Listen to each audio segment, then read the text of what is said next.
Nancy's having a little technical difficulties. She'll be on momentarily. It is now 6:04 p.m. and I'd like to call this meeting to order of ANC 2C for our Tuesday, February 11th. I'm already talking about November, February 11th, 2025. I'd like to welcome everybody to our Zoom on this snowy evening. Thank you for joining us remotely this evening. I currently have 3 of 4 commissioners present. So we do have a quorum this evening, and I would like to do our roll call, and we will start in the opposite order this time with Jim Swart from 2C04. If you want to just do a welcome. Hello, and welcome to everyone who's here today or tonight. It's a pleasure to see all of you. And Jim is oversees the Center City SMD area. And we'll go to 2C03. Yes, this is Thomas Lee of 2C03, encompassing Penn Quarter and the National Mall. Terrific. Thank you, Thomas. And I am Michael Schenkel. I am the chair of ANC 2C, and I cover SMD 2C01, which is Chinatown and Penn Quarter. So welcome everybody. We'll quickly review tonight's agenda with you.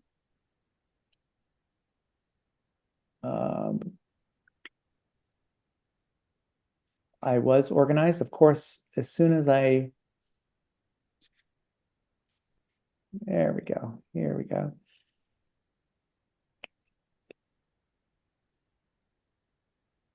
So tonight's agenda, we will first hear from some of our government agencies providing brief updates on community activities.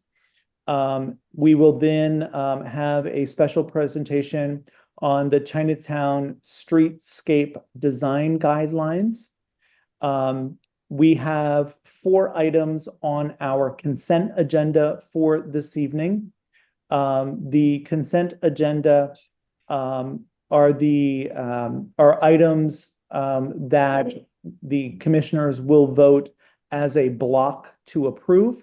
There is not necessarily a presentation necessary for these unless the commissioners want to dive deeper into any of these issues.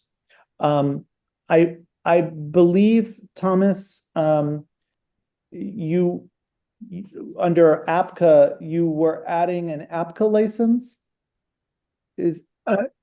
Yes, I think we received an inquiry from Chef Tim Ma of Lucky Danger. He said that he would have some representatives from his organization at this meeting to speak about their new restaurant at 709 D Street, which is between 7th and 8th Street on the northern side of D. So Okay. is anyone, I guess we can ask if anyone is here with that organization later on. Yeah, I just don't have a license recorded at APCA for them. That's my question. I don't have them being placarded. Okay. 2 hours. We also have 3 items under transportation and public space to discuss this evening. We have 2 zoning issues to bring up this evening to discuss. And there are 3 other items that are on our agenda: the bottle bill, the DC Water Lead Free DC initiative, and resolution guidelines for property development in Chinatown. Are there any additions or corrections to the agenda? I have none. Community members, are there any additions or questions about the agenda as it is published? Michael, quick question. We need the restaurants need to be placarded before they can speak before the ANC. Is that correct? That is correct. Okay. Okay. Thank you. Yeah. Hearing none, I would like to move that we approve the agenda as amended. Mhm. I second. Seconded by Commissioner Lee. Mhm. Third. And all those in favor, if you could just raise your hands or say aye. Okay, Aye. so Aye. 3 of 3 commissioners voting in favor of that. I don't have Nancy yet, is that correct? No, okay, I'm just not seeing her. Oh, there she is. I see her entering as we speak. Hold on one second. Let me pull her over to my main screen.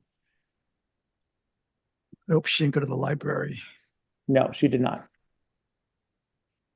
That's good.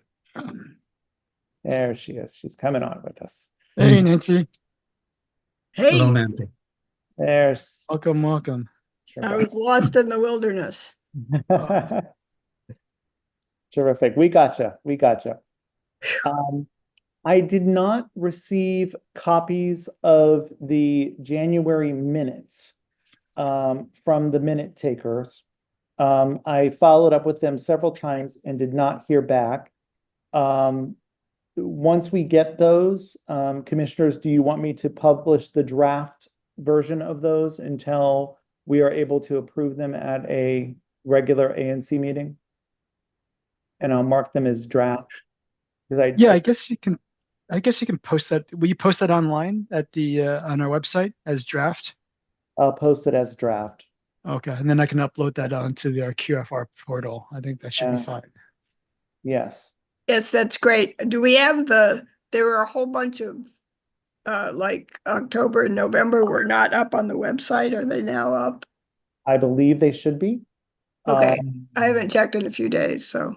I'll check after this to make sure that they stuck.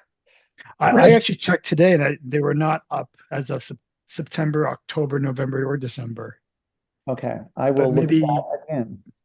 Okay, Mhm. we'll figure that out and figure out why they are not publishing.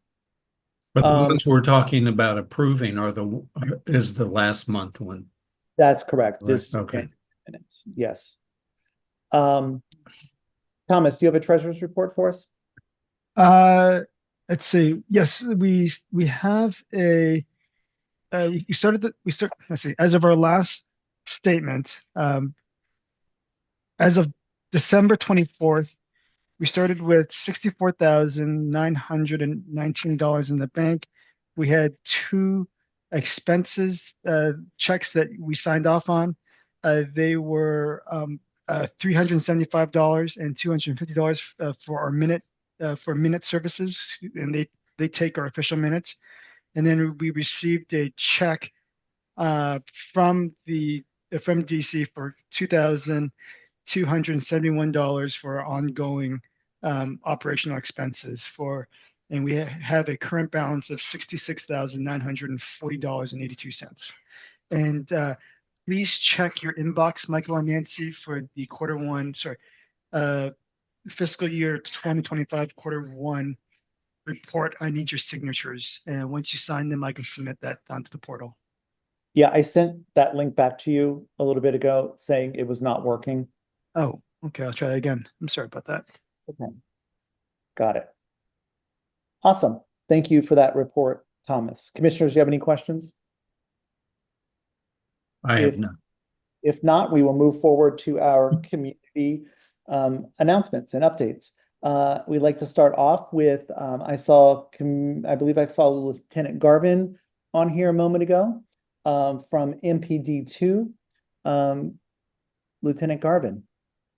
Yes, I'm sorry. I'm watch commander, so I'm monitoring. Good afternoon, everyone. I hope everyone is being safe and nice and toasty. Another snowy day. Talk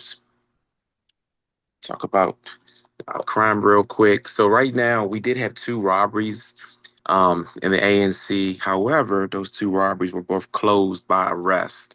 And the details with these robberies were we had individuals who would walk behind the victims and snatch their AirPods off of their ears.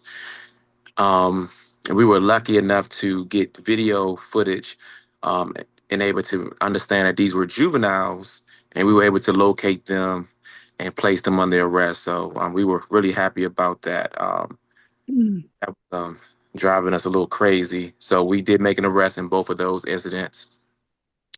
And they both, one was in the 1200 block of 15th Street, another one was in the 1100 block of 15th Street. So they all happened around the same time of day. We know that they were actually watching the victims, so we were actually able to watch them and make an arrest. Excuse me, one second. Next up, we had a one second. What, can I ask what time of day that was? That's right in my SMD, like what? It was around the evening time, around that 4 o'clock-ish, between 3 and 5 p.m. Um, People just pretty much just moving around, getting off work, headphones on their ears, really not, paying attention. And the next thing I want to talk about, I'm starting to see a rise in our theft from autos. And I know I've been talking about this readily, and it's the entire district is experiencing this right now. People are still leaving. I'm looking at some of these reports, and I'm talking purses, wedding rings, memorabilia. I mean, all kinds of items. Some are leaving weapons in the car. Please, please, please, whether you have tenant on your windows or not, please secure your items. Um, Please don't park in alleys. I know sometimes people don't want to park on the street. You take your chances, but parking in some of these alleys, it is not safe. People are watching the vehicles.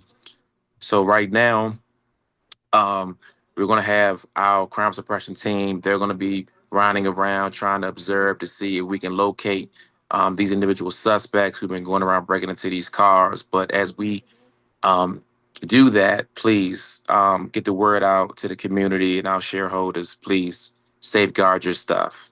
Leaving a purse on the passenger seat in clear view, people should not break into your stuff, but I mean, that's not realistic. We have people who are always looking to victimize an individual. So just be careful with that. And right now, that's pretty much all I have. Again, just be careful out there if you're going to be driving out there. And we're here. Awesome. Thank you so much, Lieutenant Garvin. And I can't stress that enough about leaving items visible in your car, whether you think the item, you have everything of value out of the item. The individuals don't know that, and they will snatch things out of there. I'm always surprised as I'm walking to see items that have been left in cars clearly visible. Yes, So, and there is no specific time of day, Mr. Shanko. I mean, we got reports from 8 in the morning all the way to 2 o'clock in the morning. So it's a crime of opportunity, pretty much. So got it. Commissioners, do you have any questions for Lieutenant Garvin? Go ahead, Yeah. Thomas. Yeah, Lieutenant Garvin, regarding the thefts from automobiles, are they local DC residents, or are they visitors who don't know better? And if so, maybe we need more signage. So number one. Number two, could we get parking enforcement to just drop off leaflets if they happen to see, items in vehicles, and they can just drop off leaflets reminding people not to do that? I think that could be a way to just, remind people that this is, what they're doing is not, could presents risks to them. right. So I don't know if parking enforcement can do it, but our community outreach plans on getting out there and just passing out flyers and things of that nature to the community. Some of the people that are being victimized do live in the city, and some actually work in the city, right? So they come to work here. They might go to dinner or things of that nature. And a lot of them do not park in a parking garage. They will find street parking, or they'll find alley parking, things of that nature, where there's less visibility and and this is where the incidents are occurring. Thank you. Any community questions for Lieutenant Garvin? On Bedford, just here western, taking a couple of minutes. Right.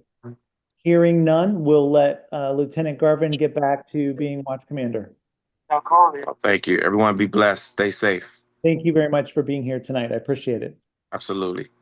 And now we'll move over to MPD 1, and I see Lieutenant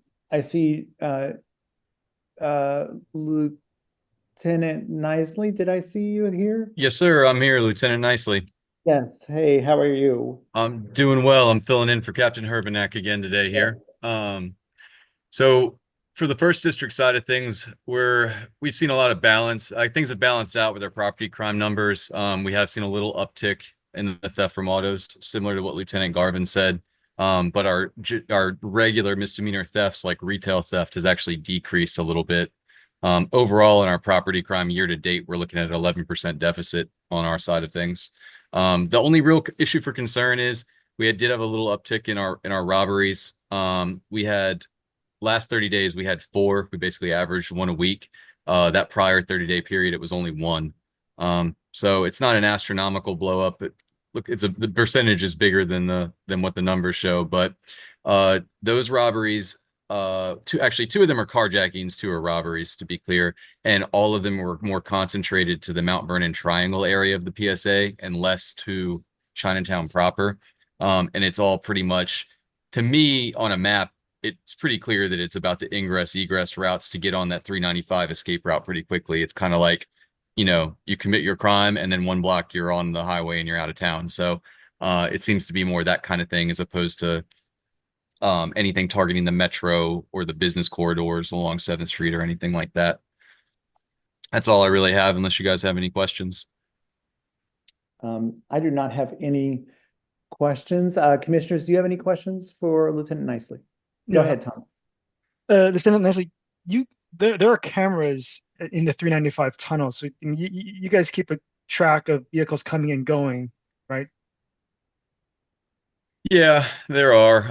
I can tell you that at least one of the 2 carjackings is closed with an arrest. It was a bunch of juveniles, which I know is a familiar theme.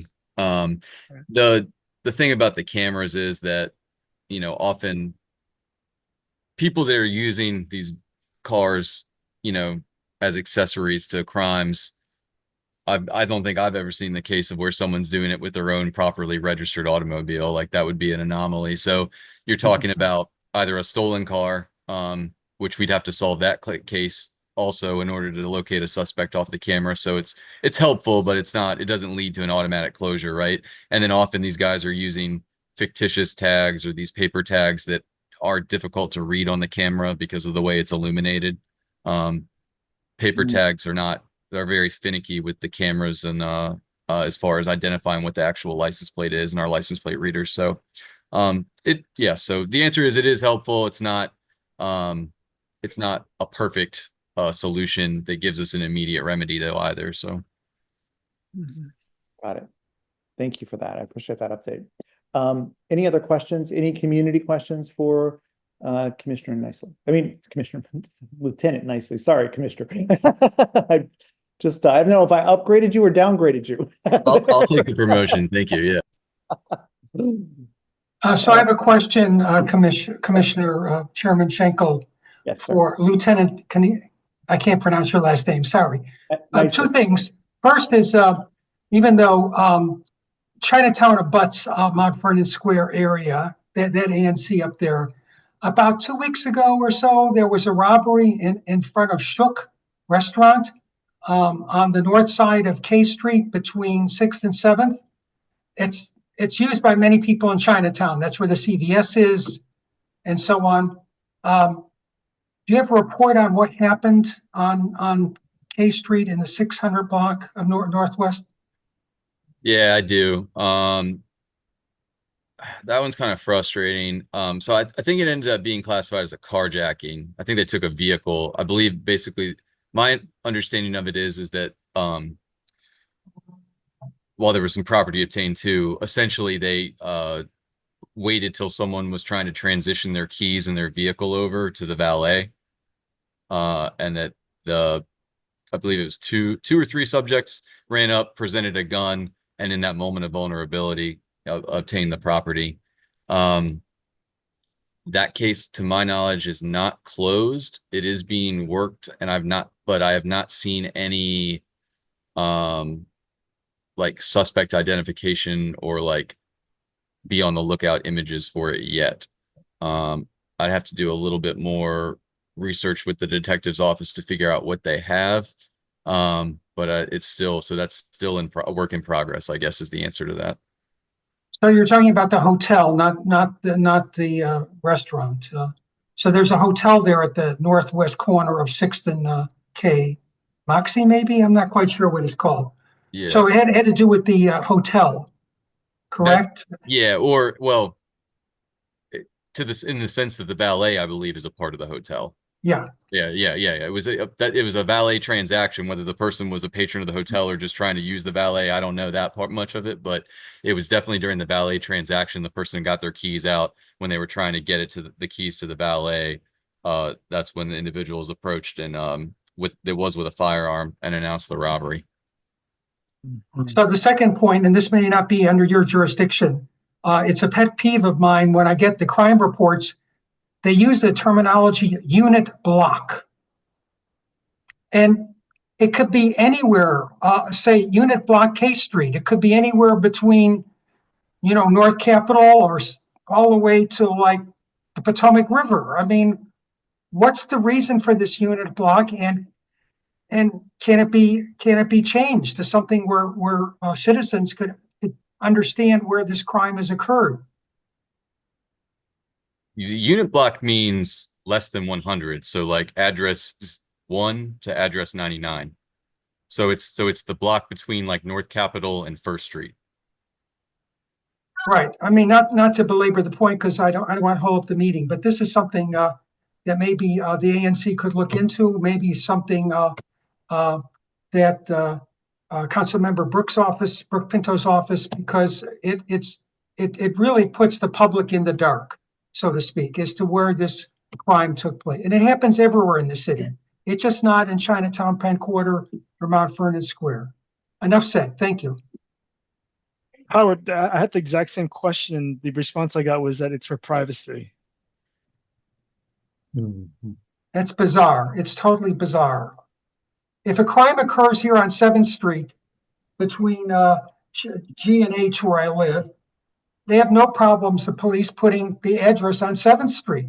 So why is some people entitled to quote unquote privacy and others are not? It doesn't make sense. I agree with you. Yeah, I think that Lieutenant Nicely just indicated that from his knowledge, that means from 0 to 99. Right. Yeah. So I feel like maybe I'm not being clear. It's normally like we would report, like, for example, like crime in like the 600 block of K Street.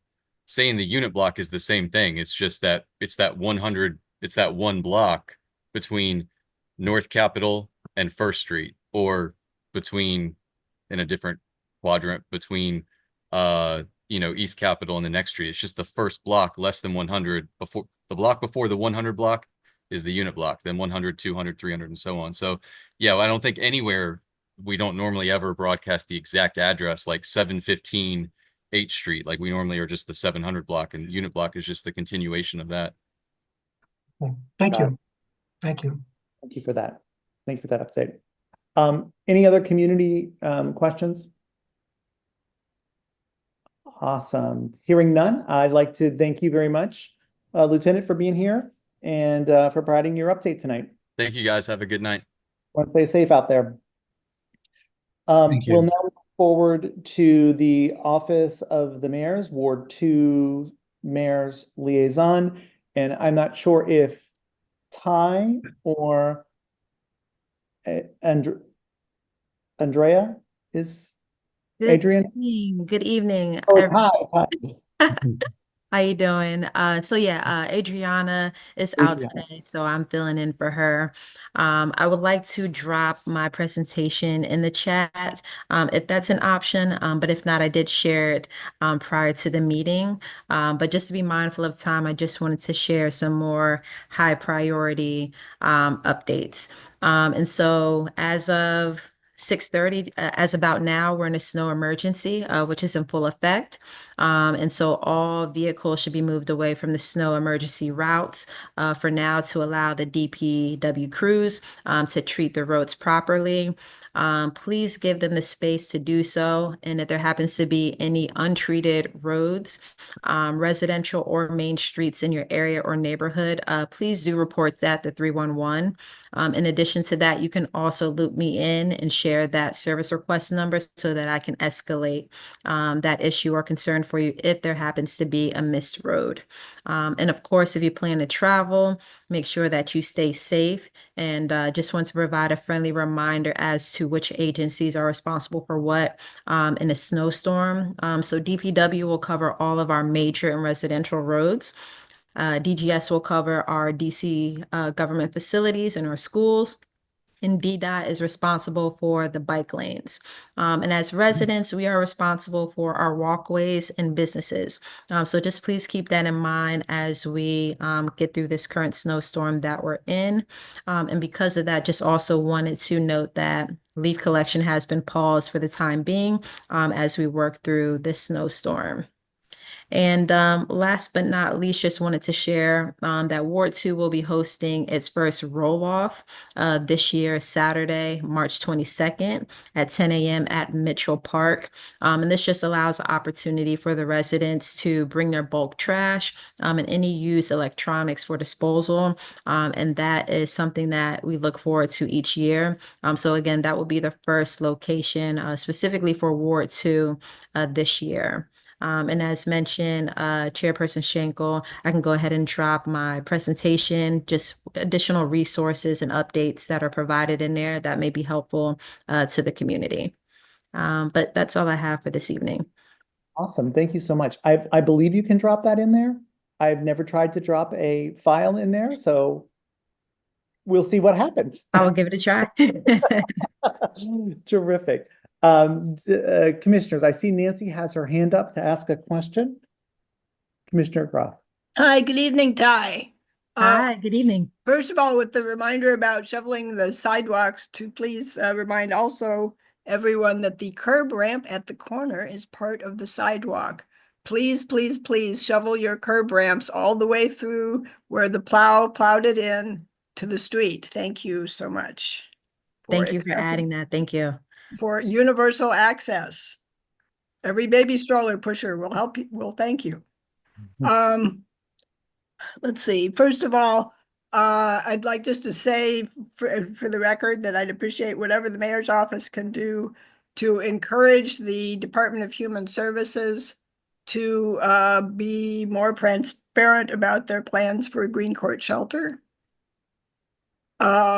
There is apparently no money in this year's either capital budget or the regular operations budget for work on that shelter this year. So if the timeline is going to be changed, the immediate people who would be affected have a right to know what to expect and when to expect it. I've been told in the last month that 10 people moved out of a condo building around the corner from me. Whether they all moved out for 10 completely unrelated reasons, that's being reported that way. So it's very possible to have a run on the bank here that will impact property values, whether anything ever happens or not. So this is a plea for transparency, please. Also, just for the record, I know things are being done behind the scenes and not much can be said, but could you just acknowledge the shooting on K Street last Monday morning at the Moi Moi restaurant? Absolutely. And if we still have MPD on the call, they may be able to better address that recent incident that took place. And I definitely took note of DHS and just the communication around Greek Court Shelter. So I'll definitely make sure that's communicated with our team and that we can get a more transparent response as it relates to that.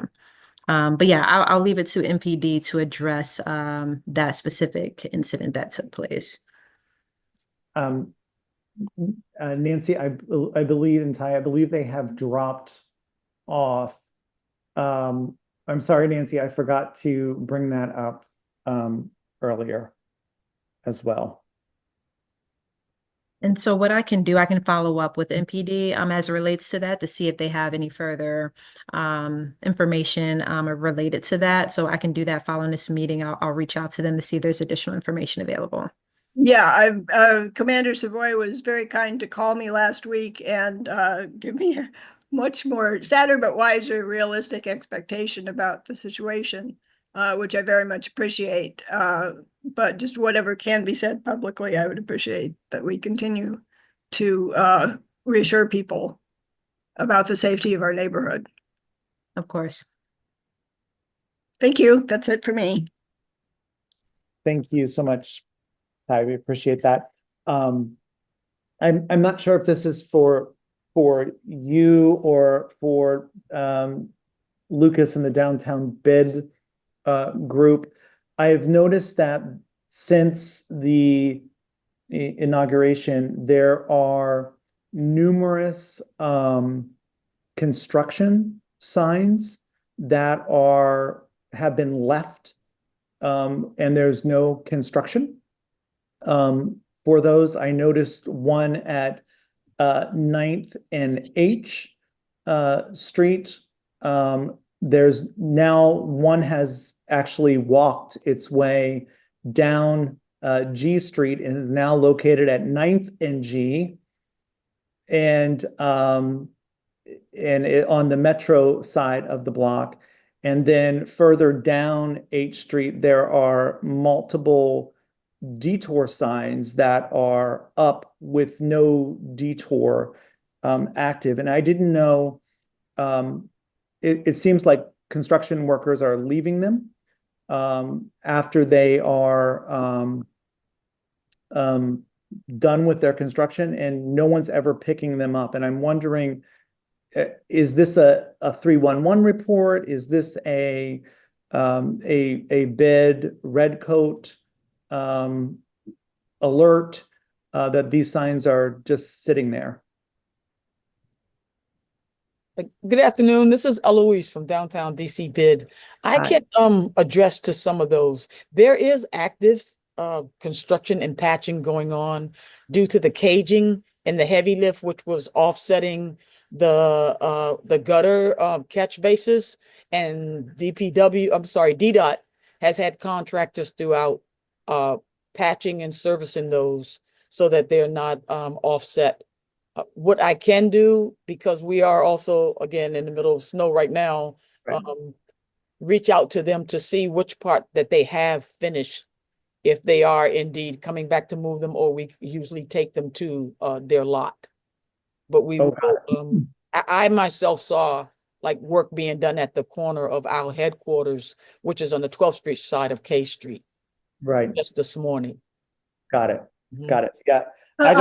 I was at the Wilson building yesterday, and there was still huge amounts of fencing up from the inauguration. The sidewalk is nearly impassable. Is that in downtown Bids area or? Hi, Nancy. Yes, it is. I know that they built the box for the construction and everything isn't completely down yet. So that may be a reason why near the Wilson building that they still have the caging up.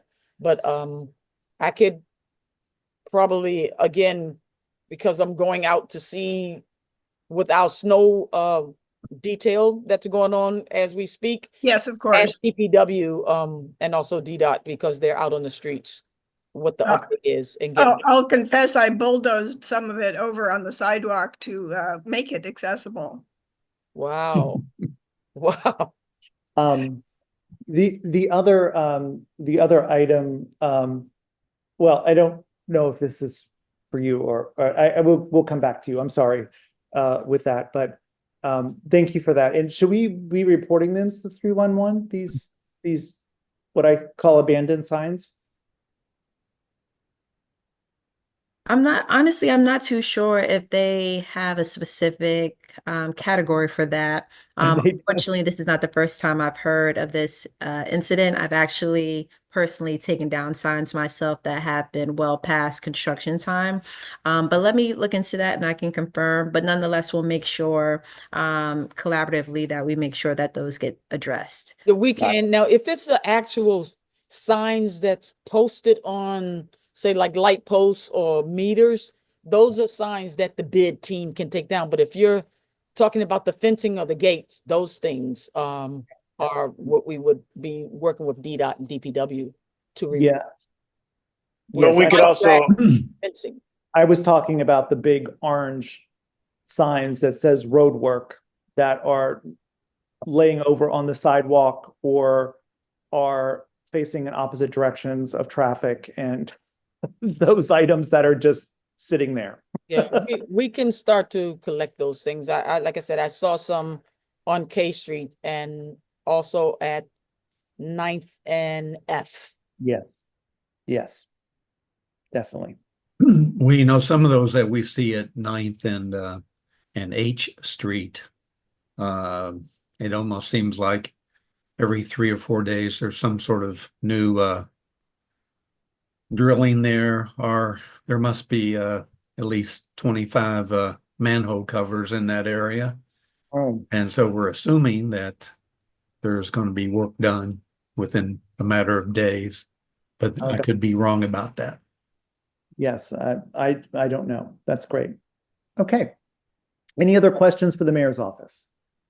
And So I'm tonight? sorry, I have a question. I don't know if it's dealing with the bid. Maybe Lucas is the right person to respond. And this is also related to the national security event that occurred here in connection with the inauguration. A number of trash containers were removed from the Chinatown area. They have not been replaced. And it's just not a nuisance. There is a little anchor that is attached between the bottom of the can and the sidewalk itself. Those are now exposed. And for people who are handicapped, physically challenged, or on their cell phones, it's a real tripping hazard. They're little tiny, they're like a half an inch high and like a gigantic bolt. They're hard to see, and they could cause someone to fall and injure themselves. So, two-part question. When are we, if ever, going to get back the trash containers that were removed? And if we're not, can those anchors be eliminated so no one is injured? Thank you. Howard, I can answer that question. We are actually working with DPW to replace all those bins in Chinatown. As a matter of fact, as of last Friday, the update was all of the bins and recycling, trash and recycling bins that was removed from Chinatown were put in place. And Not true. This is not true. I'm sorry. okay, so Correct I will you. follow up again with DPW because they were removed for inauguration. And again, like I said, as soon as this call ends, I would be with their manager who actually did the removal of those cans.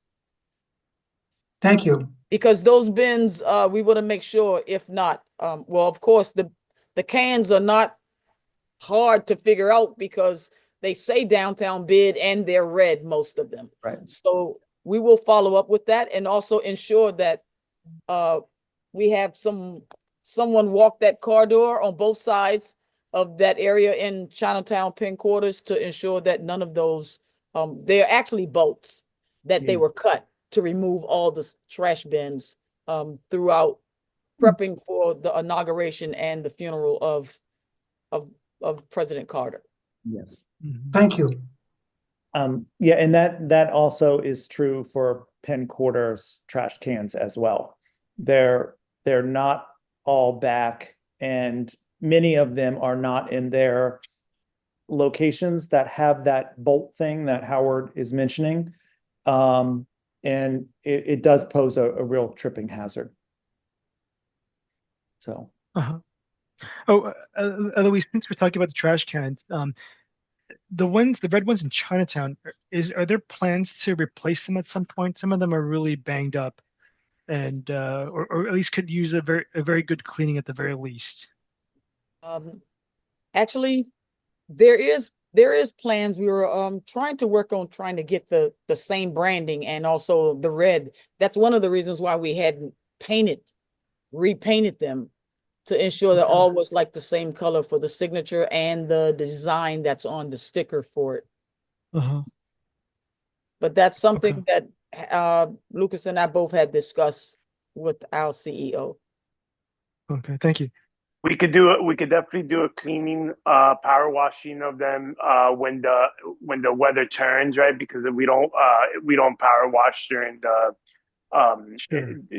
cold months. But we are also in discussions around some replacement of the cans. So we'll make sure we address both. Thank you. thank you. So Ty, I'm sorry that we diverted there for a hot minute. So no other questions for the mayor's office. We'll move forward and we'll move to the office of Ward 2 Councilmember Pinto. And I believe, do I have Maddie on this evening? Or someone Hi from council? everyone, how's it going? There you are. For those who don't know me, I'm Maddie White. I'm Councilmember Pinto's scheduler. It's great to be here this evening. I hope everyone's staying warm from the snow outside. Councilmember Pinto really enjoyed seeing everyone at the Lunar New Year celebration a few weekends ago. It was great to see everyone in one place. I'll start with just a few legislative updates. Right now, Councilmember Pinto recently introduced the Heads Up Distraction-Free Learning Amendment Act, which requires all elementary, middle, and high schools in the district to implement a policy that prohibits students from using wireless communication devices or cell phones. This also includes gaming devices and smartwatches. So removing distraction devices from the school day will better equip our students to focus, to empower our teachers to teach throughout the day and ensure that our kids are engaging with one another in person, and will benefit their outcomes for years to come.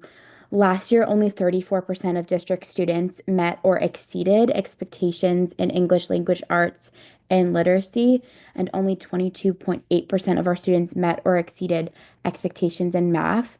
So this is a big priority for the council member for this year to increase literacy in the district. The council member also co-introduced what is colloquially being referred to as the bottle bill. It's called the Recycling Refund and Litter Reduction Amendment Act of 2025, which establishes a beverage container deposit program in the district. Consumers will pay a 10-cent deposit on cans and bottles and are refunded the deposit when they return the containers to be recycled. We can and we must clean up our rivers to help all residents live a life with clean air and clean water, specifically the Anacostia and Potomac rivers. That's the goal, is to clean those up and make them swimmable in the future. So a few other bills. The council member is reintroducing a number of bills from last session. You may have remembered me talk a little bit about them, but some of these are bills that deal with pretrial detention, community access to recreation spaces, hygiene and laundry pilot program, working on vehicular noise in the district, and her lead-free water pipes bill. We are now holding performance oversight hearings in the district. The Committee on Judiciary and Public Safety has 4 hearings left. And another update on judiciary is we're really proud that as a result of the council member Security C bill, that CJCC, or the Criminal Justice Coordinating Council, has now published a new website that has monthly and quarterly crime stat reports. This is a new central location that will provide vital crime and juvenile justice data. I will post a link to the website in the chat so y'all can check that out. And then we recently received the good news that the Department of Forensic Sciences, or DFS, has their fingerprinting has recently been reaccredited. So that's a big step forward there. And as we move towards budget season, the council members' top priorities will continue to be improving public safety, economic prosperity, including downtown revitalization and education. So hoping everyone stays safe and warm with the snow. I know there was a good amount of preemptive salting, but this is a lot of snow. So please let me know if there are any specific areas we can reach out to DPW to coordinate on anything. And finally, Councilmember Pinto will be joining your March meeting virtually. So please feel free to send me any questions that you might have ahead of time, as she'll have about a half hour with you all. We'll do a quick presentation and some Q&A, but definitely if you have anything that you want to share with the council member in advance, we can be sure to address that. Please reach out to me on that end. So that's all from me. I'll post some links in the chat to be shared, and I'm happy to take any questions.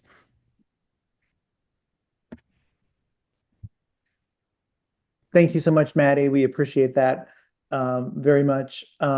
Commissioners, do you have any questions for Councilmember Pinto's office? I see Commissioner Lee. Yeah. Hey, Matt, this is Thomas. I know that someone will be coming to online later this evening to speak about the plastic bottle bill. I'm glad to hear about Councilmember Pinto's support and co-sponsorship of this bill. Question that I have is this bill supposed to be budget neutral? Meaning that the income taken from the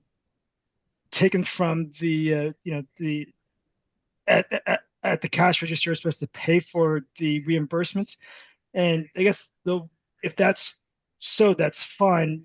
The question I have is what's stopping anyone from Virginia, Maryland bringing truckloads, boatloads of plastic bottles to the city of DC and asking for reimbursement? It's a great question. Thank you, Commissioner Lee. I don't have the exact answer for you right now, but I will look into that with our ledge team and get back to you. You make a fair point. I do believe it is supposed to, when you get your 10 cents and then you bring it back, I think that's supposed to exit out. But you guys know I'm the scheduler, not the legislative expert. So I'll be sure to check in on that and we can get some more information, and perhaps the presentation later can elaborate on that as well. Commissioner Lee, I will say that most times in most states that do this, the bottle is tagged to that state. So you will see on cans like Massachusetts, California, and somebody else has a deposit on a bottle. That's how it's determined, by the barcode, the scanning of the barcode, usually. But that's a great question.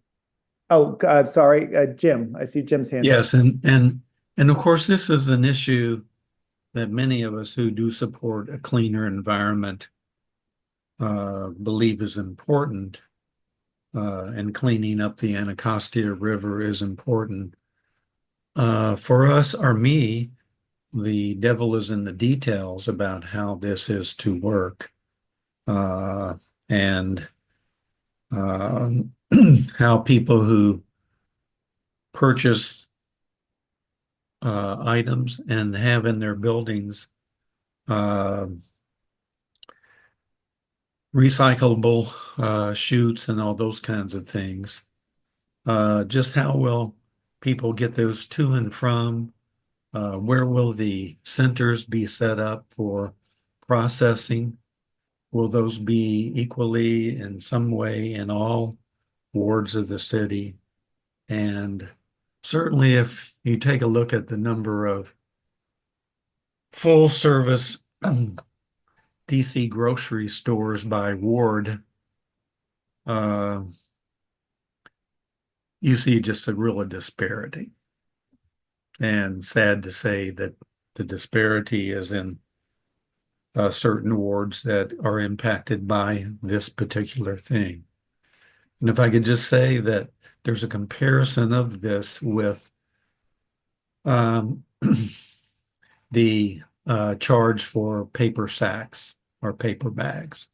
And people equate the two together, but I haven't seen anywhere that I can bring my own bottle in and have it filled with anything.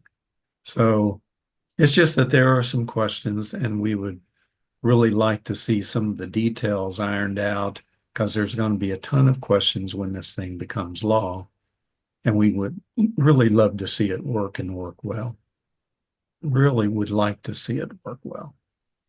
I know it's been referred to CBED, or the Committee on Business and Economic Development. So it will likely have a hearing if the committee chooses to advance and have a hearing on the bill.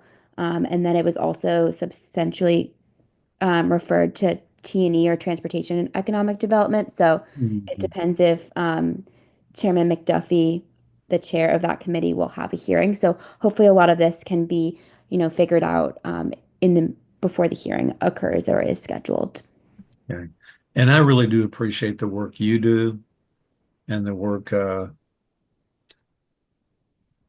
Brooke does Thank you. for our community. And we really do appreciate your efforts. Thank you. You're muted, Michael. Nancy, I see you have your hand up. I'm sorry, I missed it earlier. No, Forgive me. that's all right. This is just for the record again this month. First of all, Maddie, great to see you again, and thank the council member. For me, we had our one-on-one Friday, which was awesome. I very much appreciate the attention to detail in each SMD. That's a great thing. But just again, for the record, whatever the council member can do to get DHS and the powers that be to be more transparent about Green Court shelters, so that we will know what to expect and when to expect it. Absolutely. Thank you, Commissioner. Thank you. Some. Any other questions for Councilmember Pinto's office? Thank you so much, Maddie. We appreciate you being here tonight. We'll move on to downtown DC bid. And Lucas and Eloise. I'm not sure who's well, it's going to be both of us, but let me try and share my screen. Okay. Share. Eloise, I'm going to add your name to this list, just so you know. Not sure if you all could see my screen. Yes. You can? Yes. So I'll try to make this brief. Going into for today's meeting, the minutes for February 11th, I want to touch bases a little bit on the clean and safe data that you see here, basically focusing on January.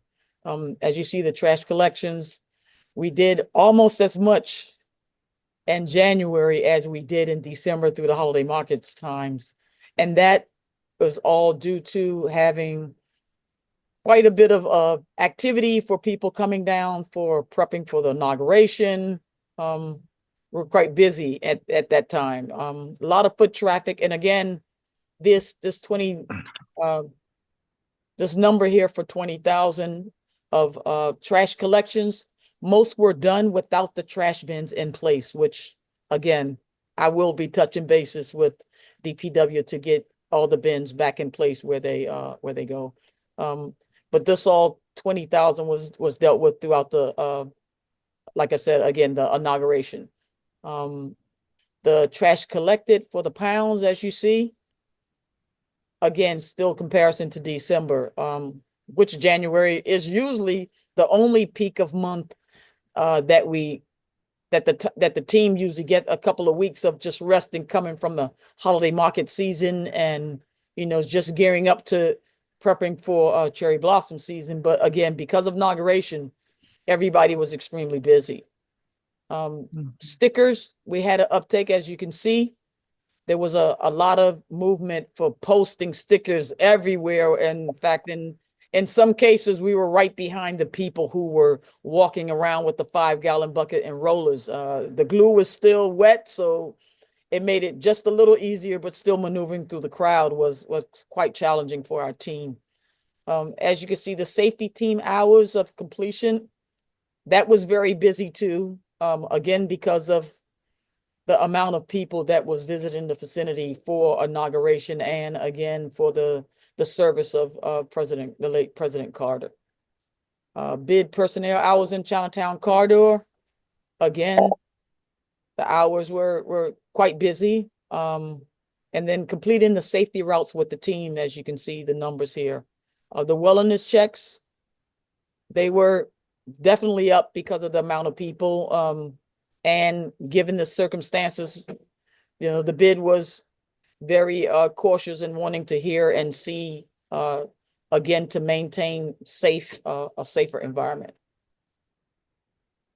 I wanted to go here, just touch on a little bit of activity that was going on. And of course, you see here, just wanted to highlight some of the activity that the bid does in inclement weather. Like I said, now our team is out and will be working through the night. We work in conjunction with DPW.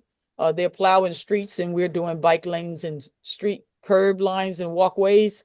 And as I promised Nancy, throughout, not just in Thomas Circle area, there is a section of Thomas Circle that we don't cover, but because there's no bid there, we cover the whole section, and we will ensure that that area is clean, and also where there's space for anyone to be mobile, be it wheelchair accessible or in a stroller or just people in passing, that there is two crossing lanes to path.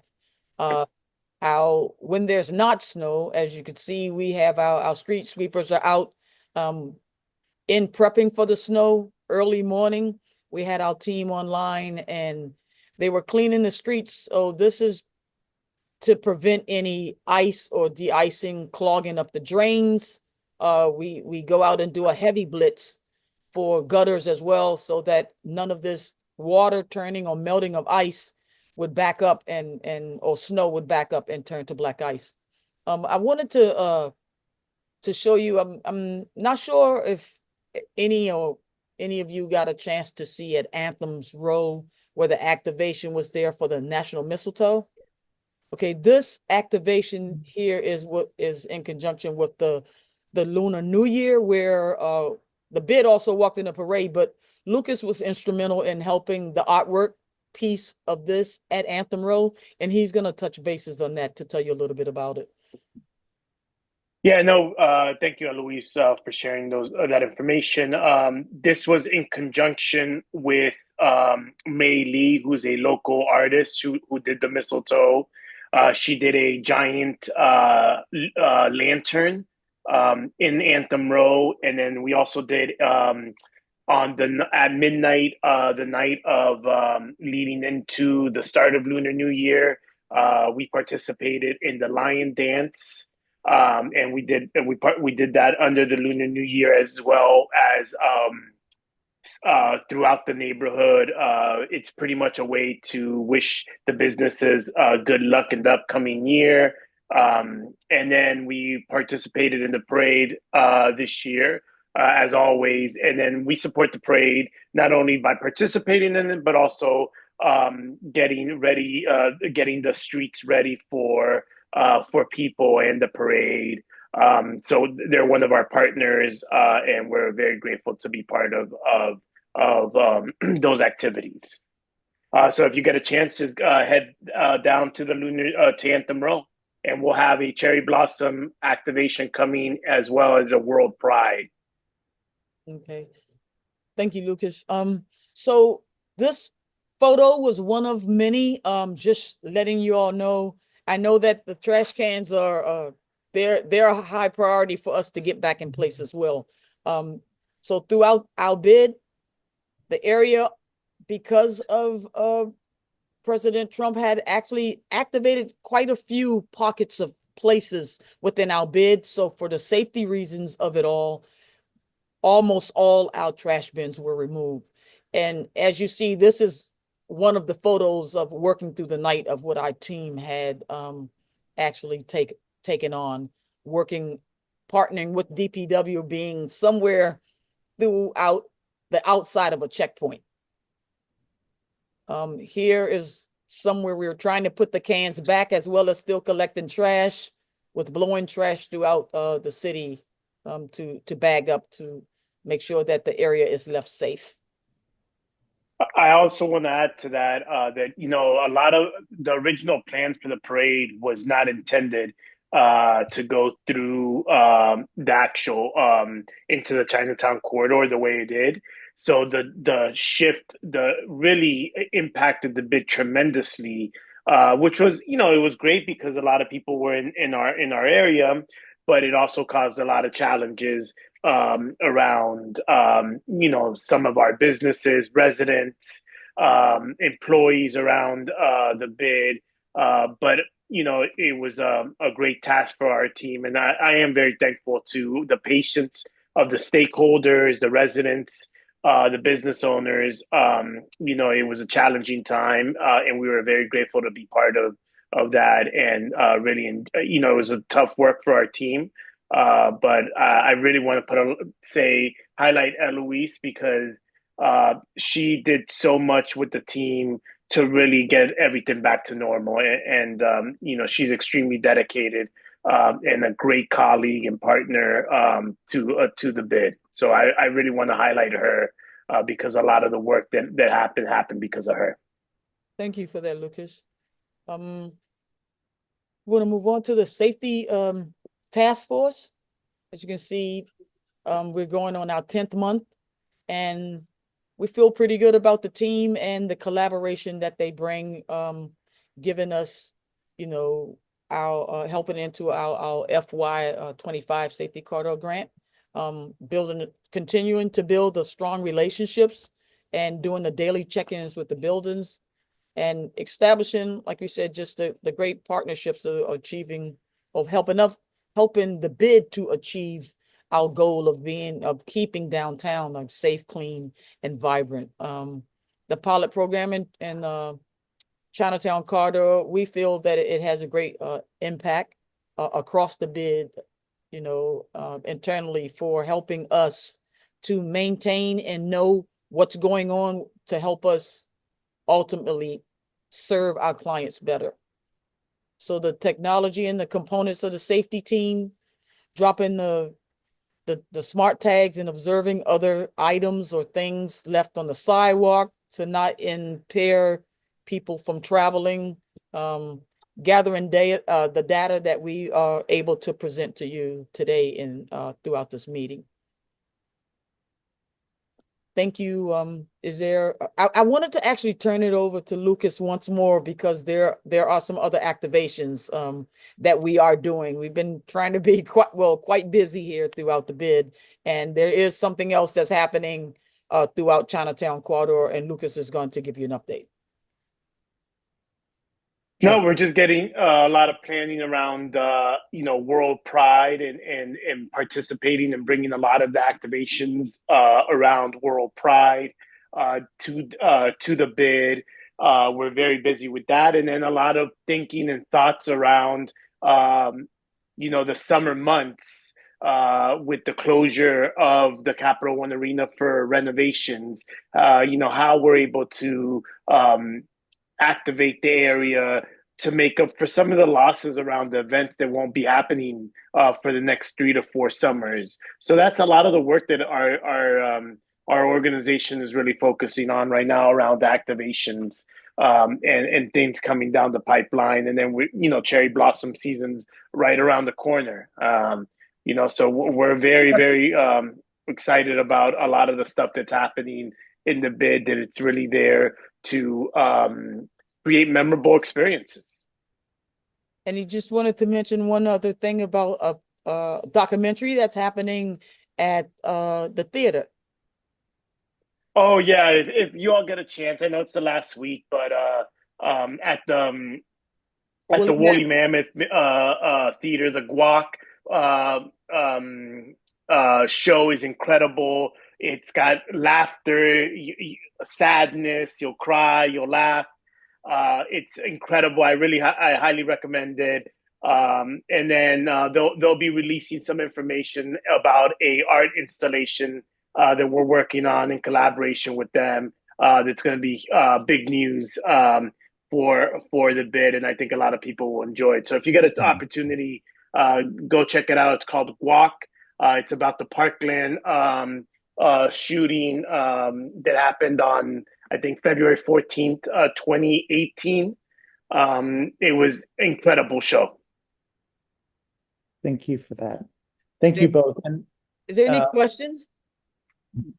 oops. I have a comment if I might.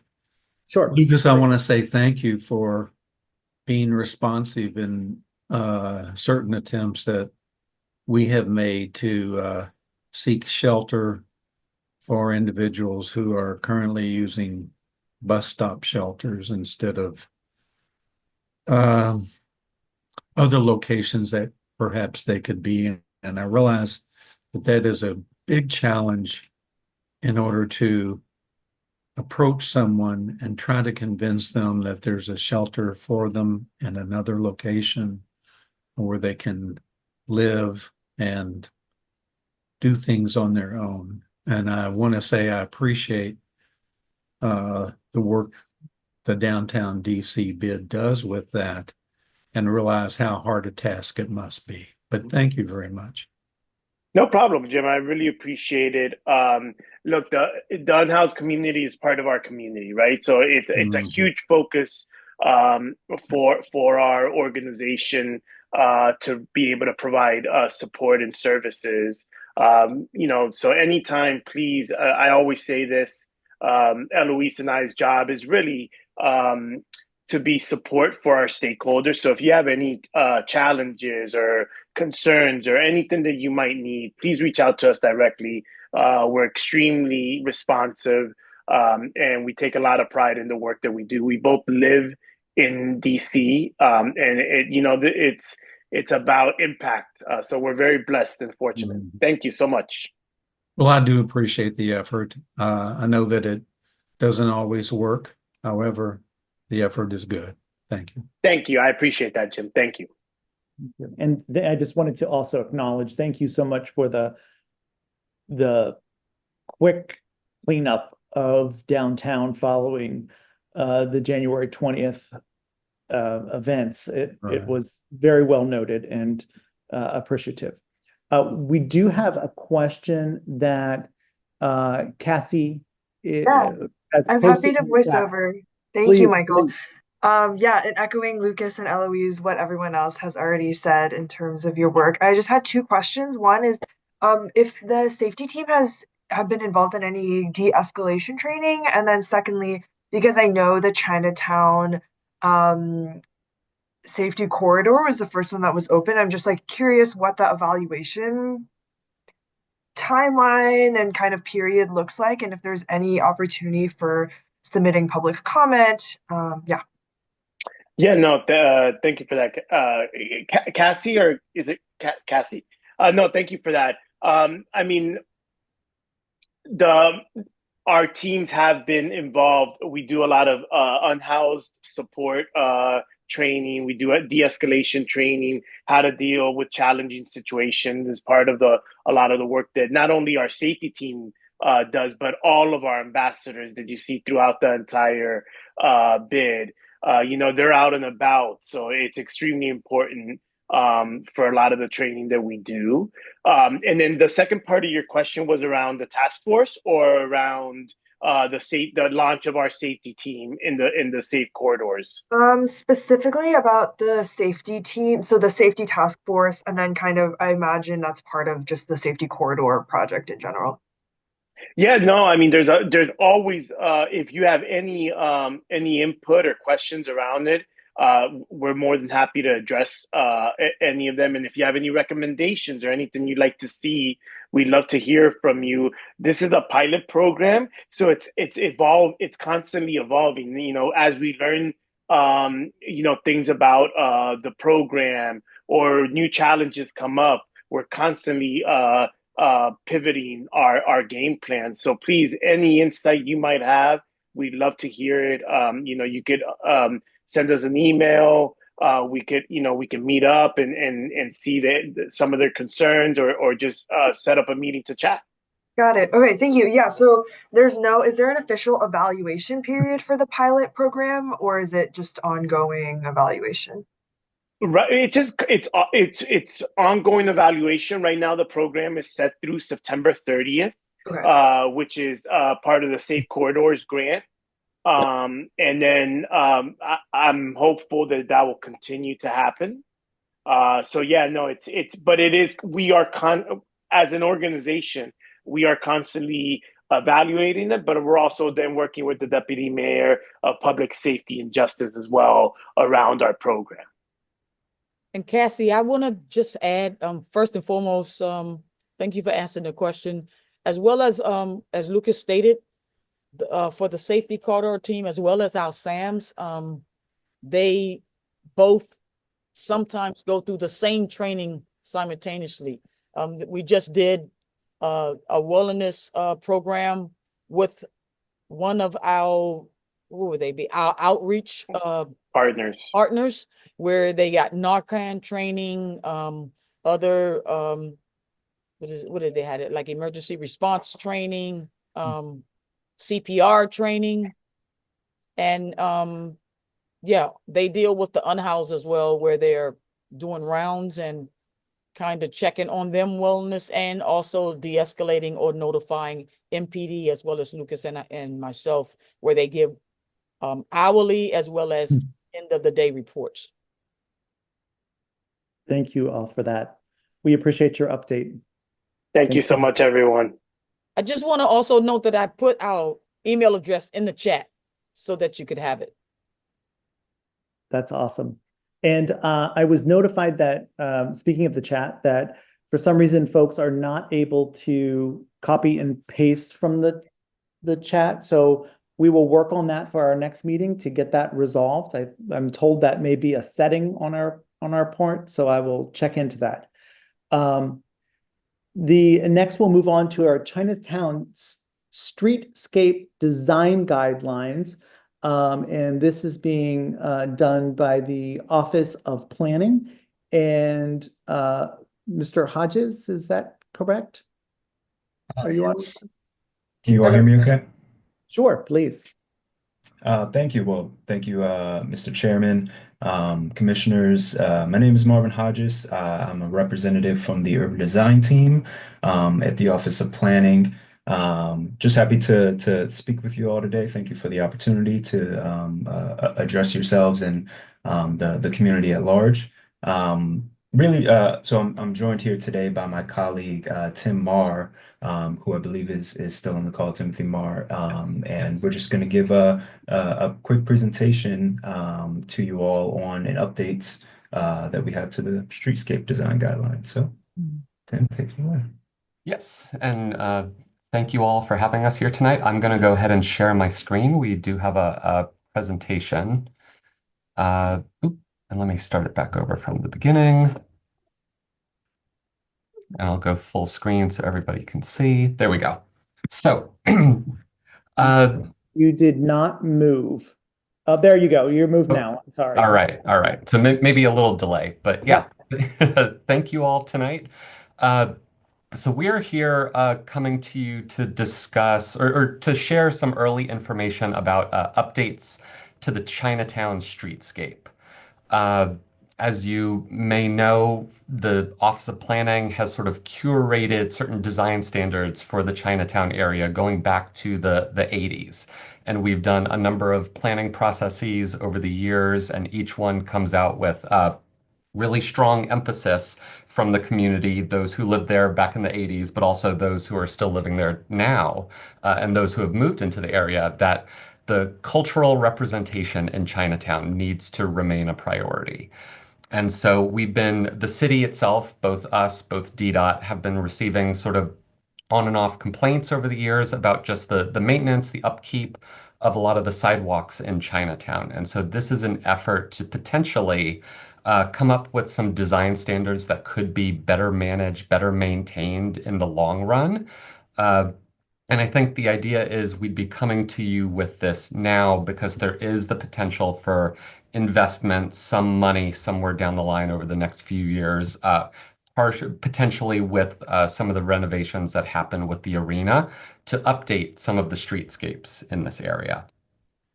So I spoke to this a moment ago, right? Chinatown is a uniquely situated neighborhood in the district, and its ability to just showcase the depth of culture is seen within the architecture, within the streetscapes itself. Even down to the fine-grained details of like signage, railings, etc. This project in particular is more about the streetscape. It is not an idea to reimagine those design standards that apply to architecture, but it is about that sidewalk material and the streetlights within the area. So this might be getting a little too in the weeds, but unlike other parts of the city where DDOT maintains a policy sort of set standard that any changes to a streetscape are within DDOT's purview to shift as an agency, and Office of Planning often works closely with them to advise on what those can look like. The section of downtown has our only section of streetscape that is codified by regulation within the DC Municipal Code. Layered on top of that, that document references the Chinatown design guidelines, which are separate but have been a collaboration between the Office of Planning and the Chinatown Steering Committee and the ANC in the past in order to produce those. We did take a look at the Chinatown Design Guide, and really in perusing it, I did not see that there was a need for any large or big changes within it. We may be, over the course of the next year, running an update through it that is more about abbreviating it, making some of the notations that are in it more clear, updating a lot of the photographs with newer or currently businesses currently in operation. But at this time, we don't see any major changes coming to that document. This is once again about the streetscape regulations. One item we would want to look into is right now those architectural design guidelines, the special brick pattern, and the Chinatown streetlights all have their own geography. They don't 100% match up. So part of this is about streamlining that so that all three of those elements are within the same area. And this is part of a broader effort, and I think we would return to you at another time to discuss this further when it's more fully baked. But the idea here is to identify those culturally important streets that are based in Chinatown, update the code so that their sidewalks can be better maintained, but also come into play with the possibility of producing festival streets that would be associated with either markets, with game day activity, with other sort of festivals where those streets could be preemptively sort of permitted for closures, for reducing vehicle traffic. Maybe that means a big game is coming into town, and there's a reason to have a lot of activity in that public space. So the idea would be shifting some of the streetscape ideas within these festival streets to where a street could readily switch from everyday business as usual, traffic in the middle, pedestrians on the side, to just very quickly, maybe over a weekend or just over an evening for that event, switching so that an event does not need to come in for a separate permit to say we have 10 kiosks, we have these other ideas. All of those would be sort of pre-approved as a permit if they can fit within a certain confined space. So more will be published and shared with you in the coming weeks about what those could look like. But our preliminary idea for the Chinatown sidewalk would be to replace a significant amount of the brick right now with a poured-in-place concrete. It is something that can be more readily maintained. One of the issues we've been hearing a lot from people is that when the existing sidewalks get dirty, someone a store owner, maybe even the bid may come out and pressure wash them. And unfortunately, that disrupts the sand base that they've been installed on. So it just, over a long period of time, over a number of years, it then means that these bricks are coming loose, becoming tripping hazards, becoming a danger or an eyesore. So the district has standards where we can more readily replace a poured in concrete. We can require utilities when they come and dig up a patch to access, say, a water main or something else under the street. They would be required to match the concrete that is out there. If we were to go with like specialty paving of a different kind, we don't have that authority to require them to go too off of what our district standards are. So here we were looking for sort of a set sort of base poured in place concrete, but to upgrade it with a sort of specialty scoring pattern that is more reflective of the Chinese American design aesthetic in the neighborhood. This is a preliminary illustration that we've put out just to sort of shop it around. We do have meetings lined up with the Chinatown Steering Committee and Moapia in the coming weeks. We'll be getting additional feedback, but this is your sort of chance to see what has been incubating. And then this will need to run through DDOT's review process to see if this is something they can accept. Preliminarily, they have seen it. They've said they don't see any major issues, but now they want to go through sort of their longer list of regulations just to double check for us.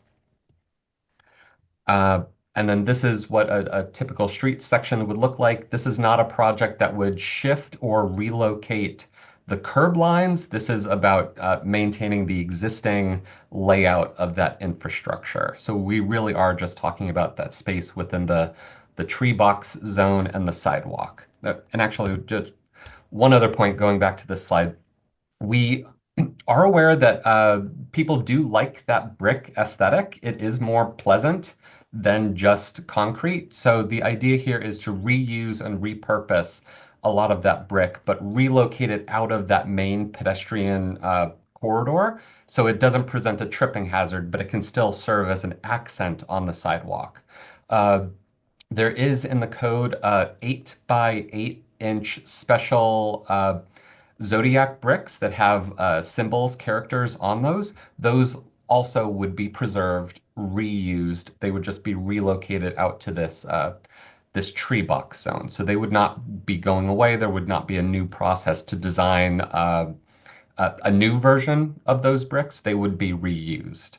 I think they would just likely occur more frequently because right now the regulation, as it's written, requires one to be placed randomly every 200 square feet.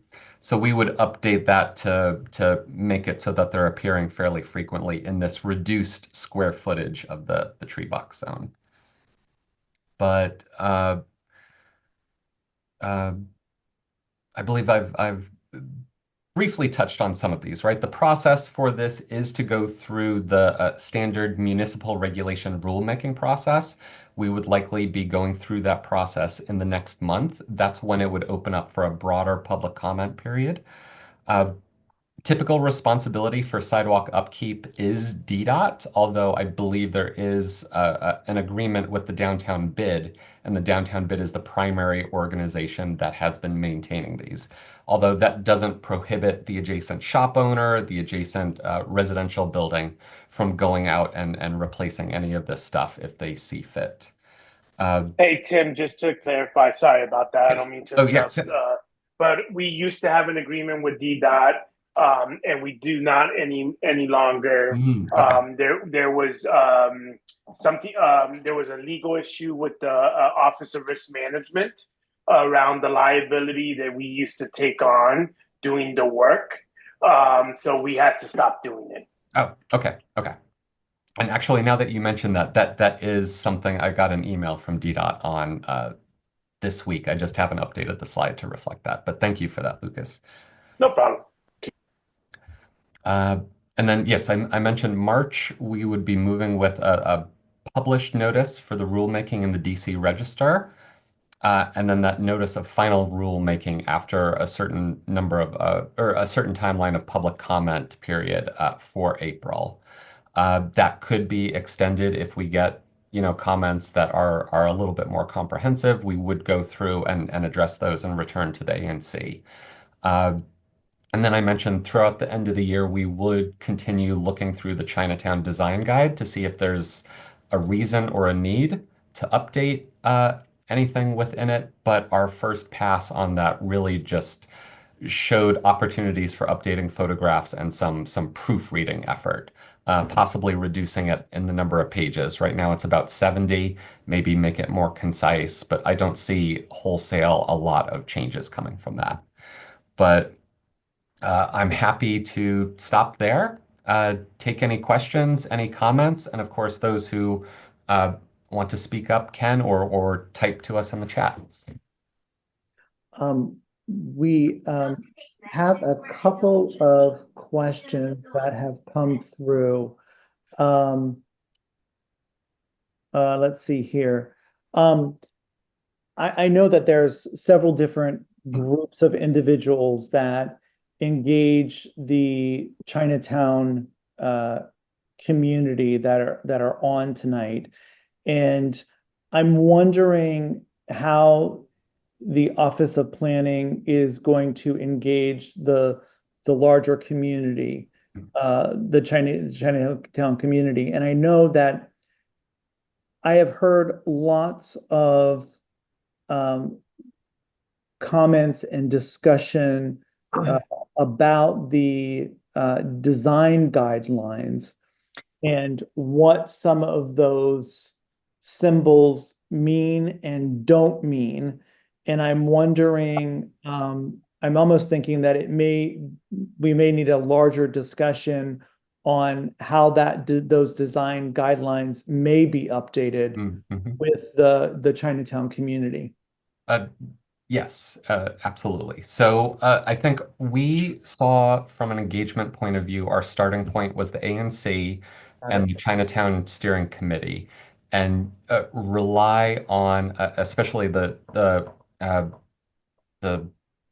organization that's 4 C's in a row, and I might be getting this wrong, the Chinatown Cultural Community Center, and rely on those to help shape our outreach plan for these so that we're appropriately contacting residents that are still in the area, a lot of the business owners in the area. And actually, your question does raise a comment we received from the mayor's office. Part of the Chinatown design guidelines do require businesses to post signage, for example, using Chinese characters. We purposefully engage with the Chinatown Steering Committee, with people who speak the various dialects of Chinese to review those signage alongside us. There are some questions about whether it's appropriate to have, say, a Thai restaurant or a Japanese restaurant also provide signage in Chinese, even though it can cause cultural confusion, right, and what's being shown there. So that is something that actually prompted our initial review, and that is something that we are looking to discuss with the Chinatown Steering Committee to get a sense of what is the appropriate action to take on that. Got it. Got it. Okay. So I think I probably would want to make sure that we connect in some other groups as well, just to make sure that we have really comprehensive representation in that discussion. So I think that would be great. Absolutely. Overall, my initial feedback is I like the idea of addressing the street, the sidewalk issue, because that has been, as long as I have been a commissioner, that has been like a number one concern that people have, is the sidewalk and the maintenance of those bricks. So I think this is definitely a step in a direction that folks can come together and find common ground on it very easily, I believe. So that is great. Commissioners, other commissioners, do you have any other questions at this point? Yes, sir. Thomas. Hey, yes, thank you for your work on this. That's one of the nicest things about living in this area is be able to walk to Chinatown and feel the distinction in just the overall feel of the neighborhood and how unique it is. And I appreciate all your work in keeping it that way, making it unique. Could you include a link to your presentation in the comments so that I could download and save for a closer look later on? Oh, absolutely. Yes. Okay. And then the other question is, I guess you're not you don't look after street art. That's more downtown bid. Is that correct? Uh, Correct. Yes. Okay. Yeah. I know that some folks over at the 1882 Foundation, they thought that some of the street art was a little tacky, but it just goes to show that you just reach out to more people and get opinions. Um, so that's it. Thank you. Thank you. I did have a question. I had mentioned this previously, not that I like the idea that you're incorporating the bricks into this design.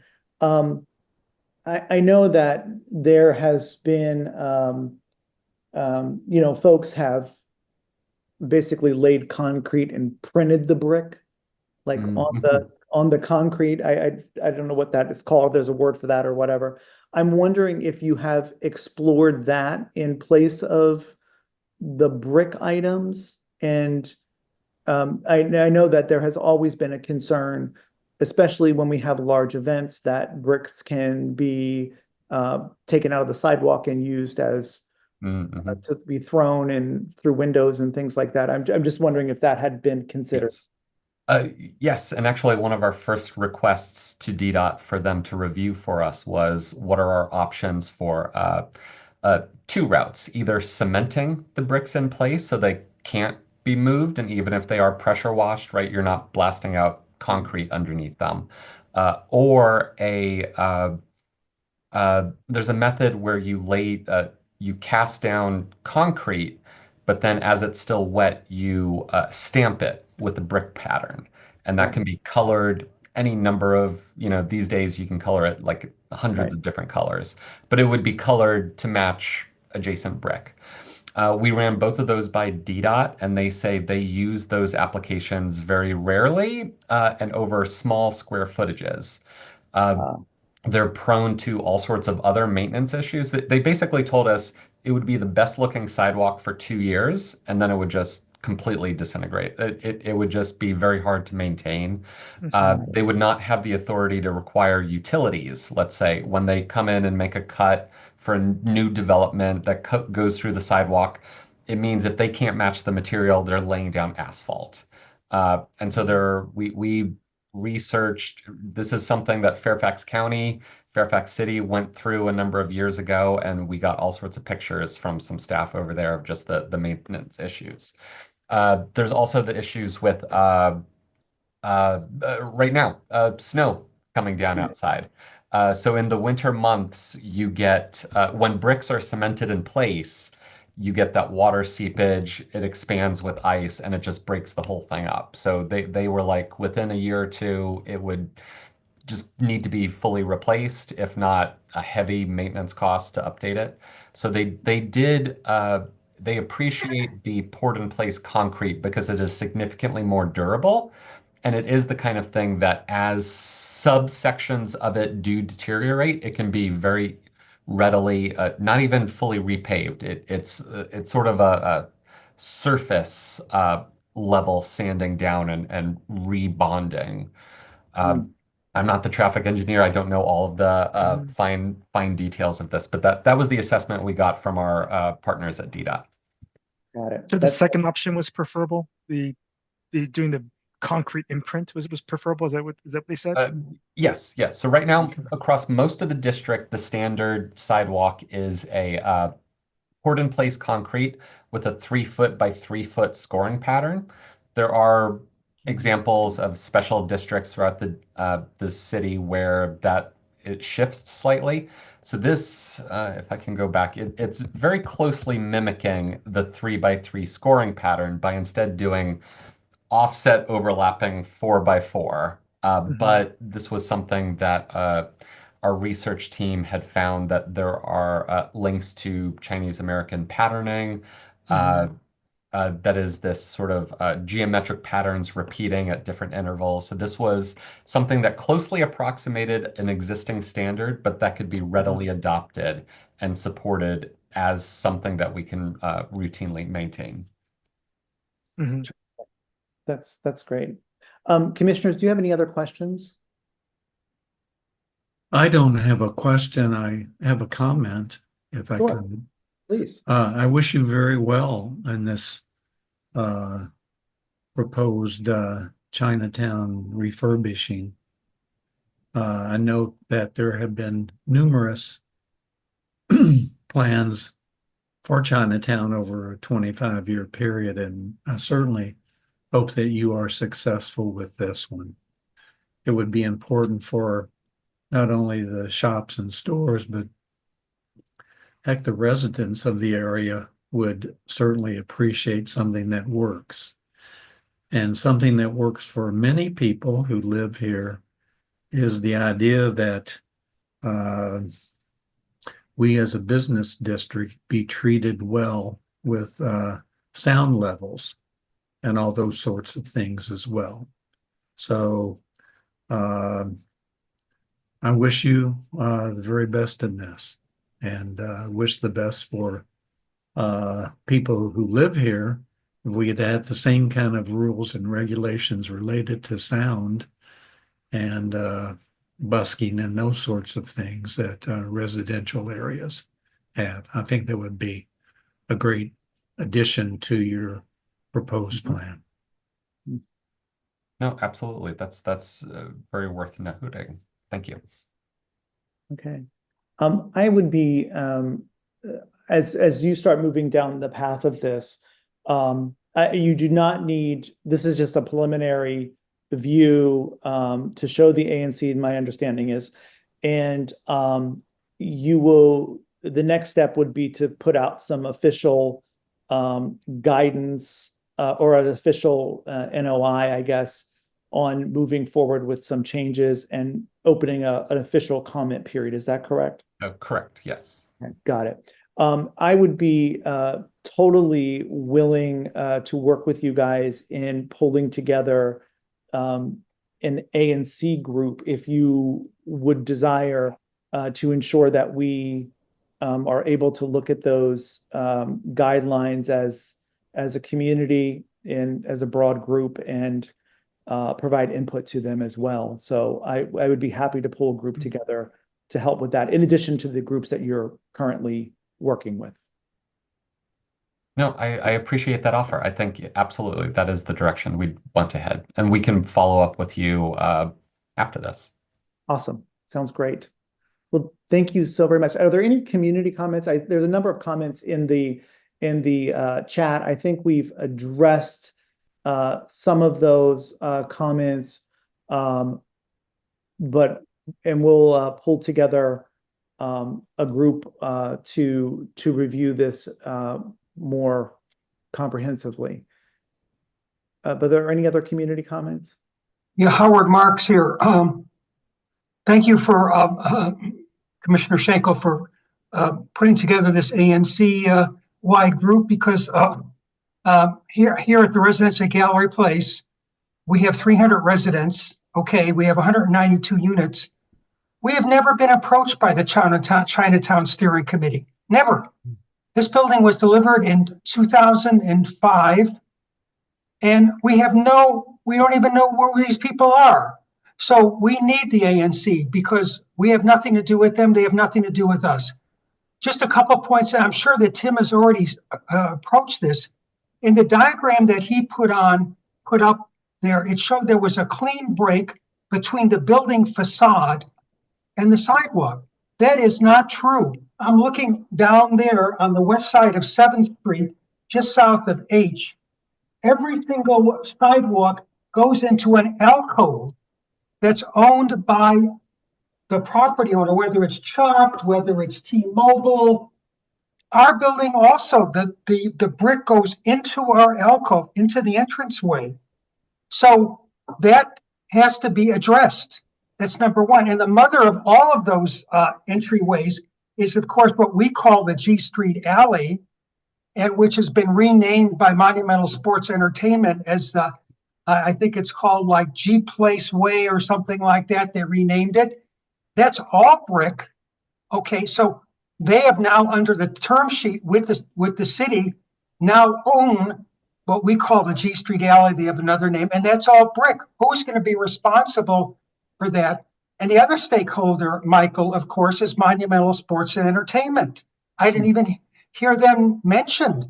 They own a huge, I mean, that sidewalk in front of their building, in front of the arena, is huge.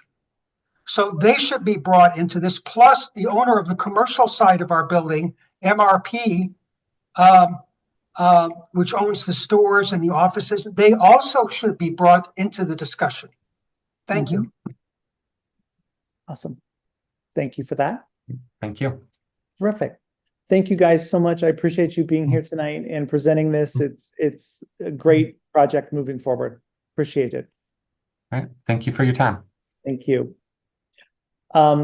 Next, I would like to move forward with the local events that impact the community.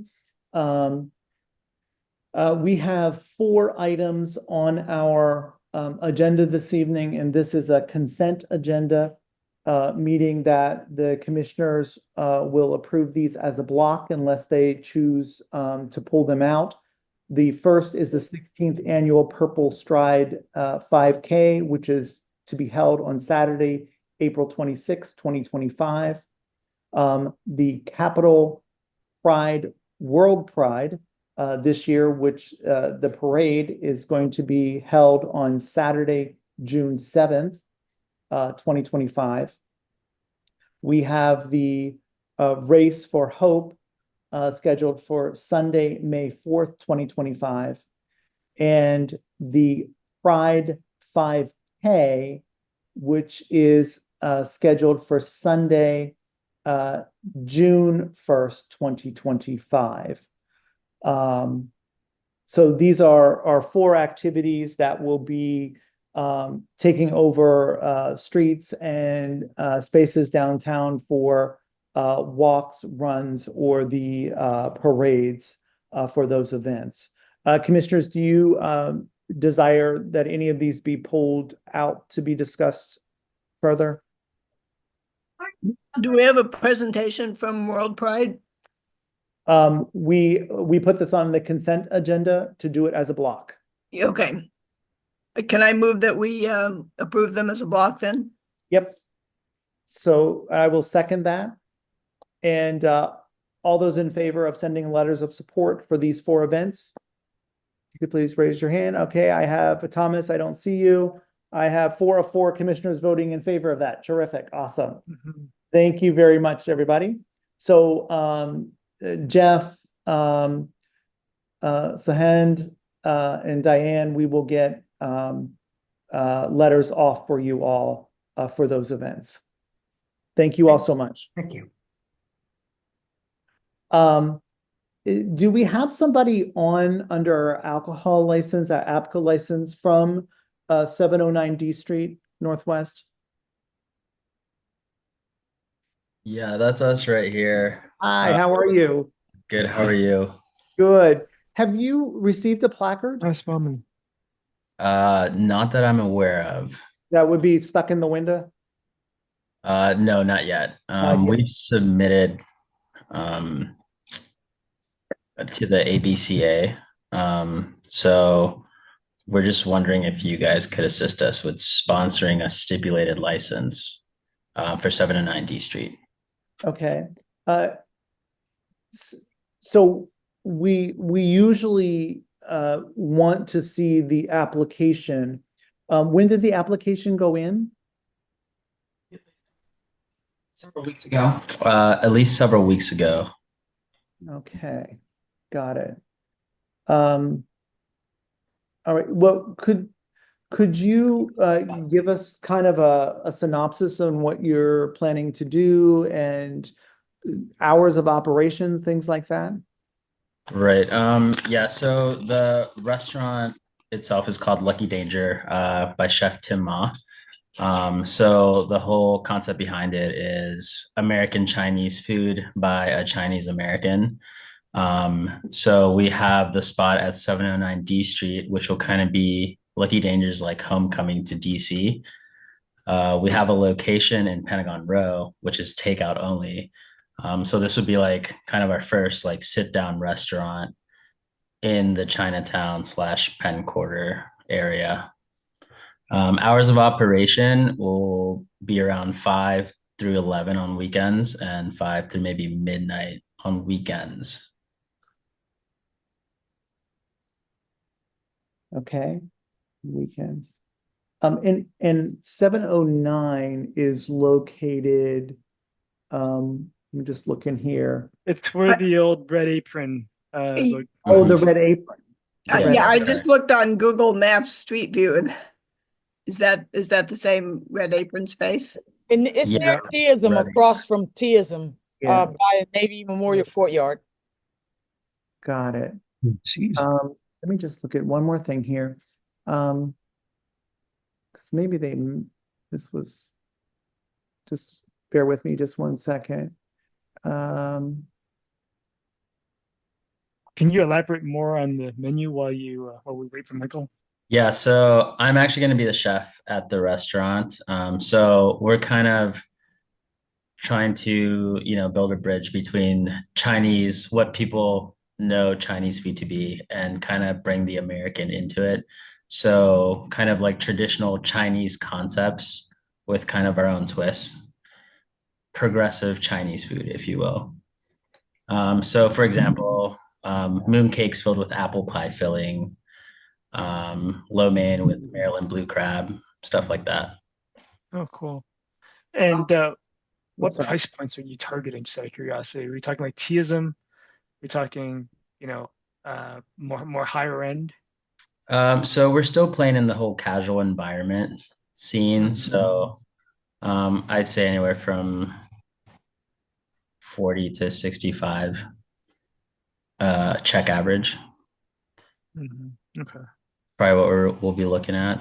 But then we also have like small plates all the way up to like large format. So we're doing family style food as well to serve multiple people.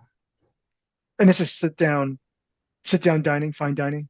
Sit down dining, yes. Also with a mahjong room in the back that will seat 12 people, which I believe Chef Tim's dad is going to be giving mahjong classes at.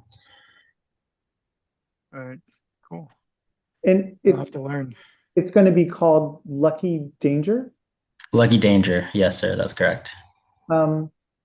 Is this different than Lucky Danger Beyond LLC? It's the same LLC. No, it's not the same. Oh. I'm so sorry. I work with Chef Tim. So Lucky Danger Beyond should be the Kata location. That's gotcha. F Street. Tim is a partner with that, and he started the LLC. We're Lucky Danger Infinity.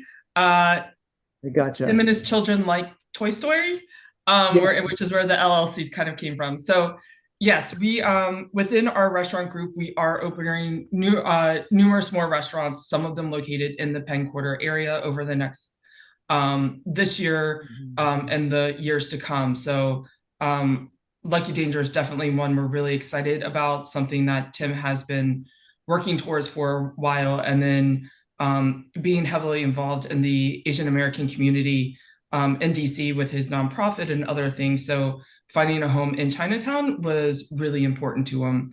But he had us come on today that we have applied for our liquor license. We hope to open in the next month or two. And he had us come on kind of just to introduce ourselves, get to know you a little bit, because definitely like to work within the community. And what was the right wording? Stipulated license, right? Yeah, and it's something we haven't done before. So if that's you can offer any advice or if we have to Sure. wait for the placard. We normally wait for the placard. Okay. To be placard, so that we can see the request of the license. Okay. If that's my only reservation here. Okay. Olivia, over here. It's Monday, you're doing Monday through Sunday, like 7 days a Yes. week? Yes. And the liquor license will go from 5 to 11, typically? We've have done it earlier in the day with the opportunity to start offering lunch service. Got it. We want to be prepared for that ahead of time, but definitely start for dinner. Knowing the location, it's both residents of Chinatown and the city, but also guests that are visitors that are visiting the city. We're very close to the mall, and I know 7th Street is one of those first spots when you're a hungry group of people that you're going to look down. So yeah, sharing that Chinese culture that Tim grew up with in doing it through food. Got it. Is our goal. I would think you'd get pre-theater diners also. Oh yeah, we know it's going to be a blend of theater, games, tourists, and then hopefully regulars in the neighborhood, and just residents in the city that are familiar with him and his cooking and what we do. So yeah, hoping to just share our food with everybody. Awesome. Commissioners, since we have a new commission, we have not discussed this as a group of commissioners yet on what policy that we want to put in place. So let me just for the commissioners, we normally have businesses only present once they have a placard that has been posted in the window. That means that APCA has basically accepted their license or their application and is giving public notice that they're requesting a license to go into this establishment. That license, as you know, from last month shows like all the times and what's going in and the space and things like that. I think that's a reasonable way to proceed because not only has APCA had the opportunity to do what they need to do procedurally, but also the public is now on notice so that if there were theoretically some opposition from immediate neighbors or people with standing, they would have had an opportunity to opine or to contact the SMD commissioner or whatever. I think the cart's before the horse right at this moment, but and Michael, I tend to agree on this with Nancy. I think that given the location, it's right across the street from residents, and I think posting this, doing it the way we normally do it, I don't see any reason to change that now. Do you for the business, do you think you will be opening before March 11th? It's less than a month away. There's a good possibility. Yeah, it just depends with the last bits of the construction getting finished out. But right now we're looking at being in the space by March 1st. By March 1st. I don't know that we can commit ABCA to move that quickly, even if we support a stipulated license. Right. Yeah, I don't know what the holdup might be if it's been submitted several weeks ago. We will. Chair Schenkel, would it be possible or appropriate to have a mid-month one issue public meeting to consider it if they get their placard up? To not hold them up until the April meeting or March. the March meeting or whatever.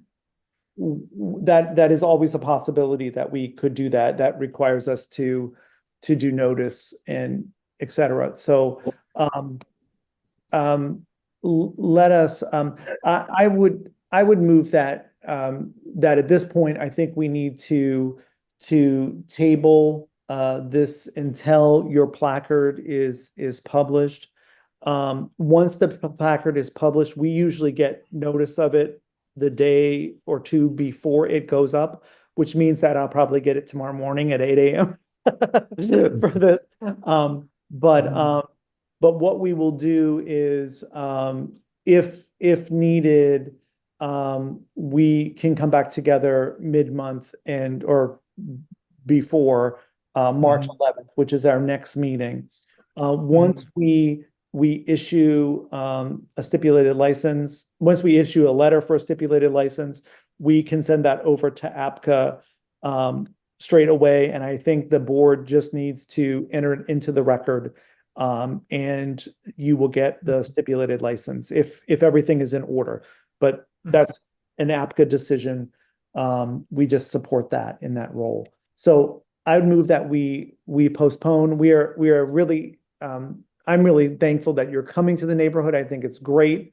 We just don't want to put the cart before the horse here. Gotcha. Yeah. Well, thank you so much.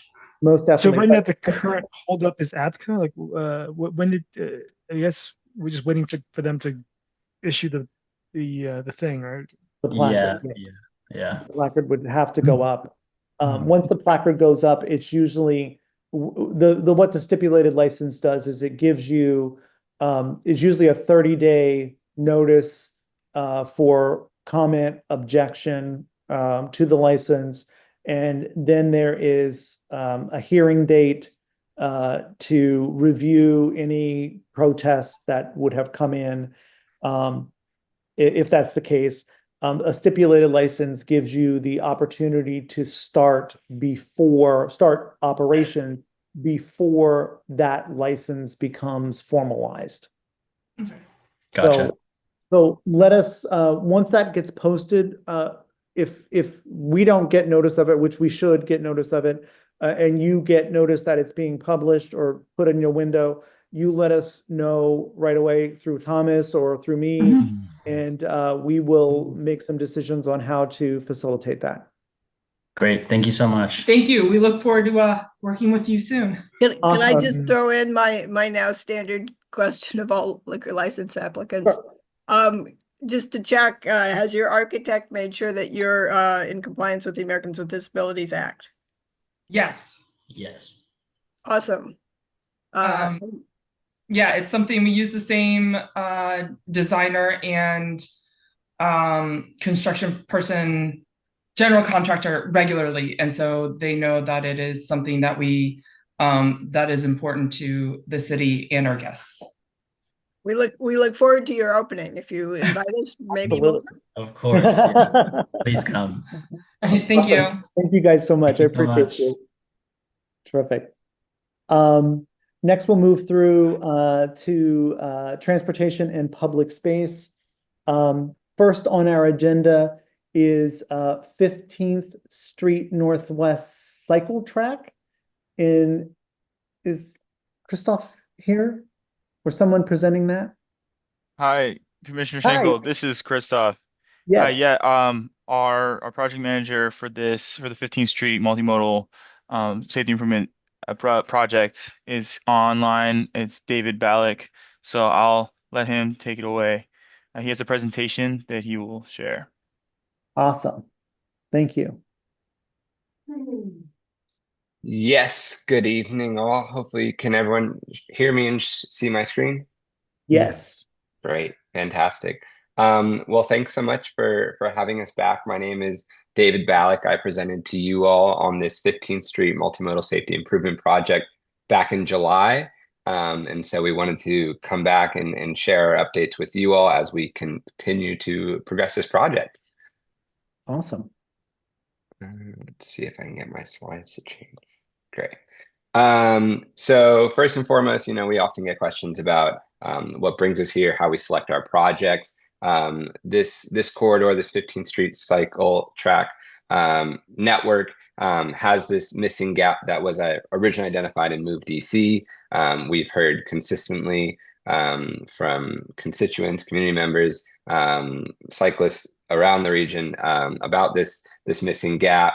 And so it was identified in Move DC. It also meets one of our stated goals of trying to get to 25% of commuter trips by biking and walking by 2032 and reducing automobile trips, and also trying to create safer conditions through design throughout the city and making safe and accessible streets for all users. So this project really hits all of those stated goals that we have. And so that's one of the reasons why we have progressed with it and prioritized it. So what exactly is the need for this project? For users on multimodal devices, bikes, wheelchairs, scooters, folks heading up in the 15th Street cycle track, heading north. The cycle track today ends at New York Avenue. So many opt to head west towards the White House via Pennsylvania Avenue there, and then opt to go north along Lafayette Square, where they can then resume their journey in protected cycle track via Vermont Ave and the rest of the 15th Street cycle track network. But as anyone who has used this area knows well, quite often it is blocked off by Secret Service, which then makes it pretty difficult to continue on.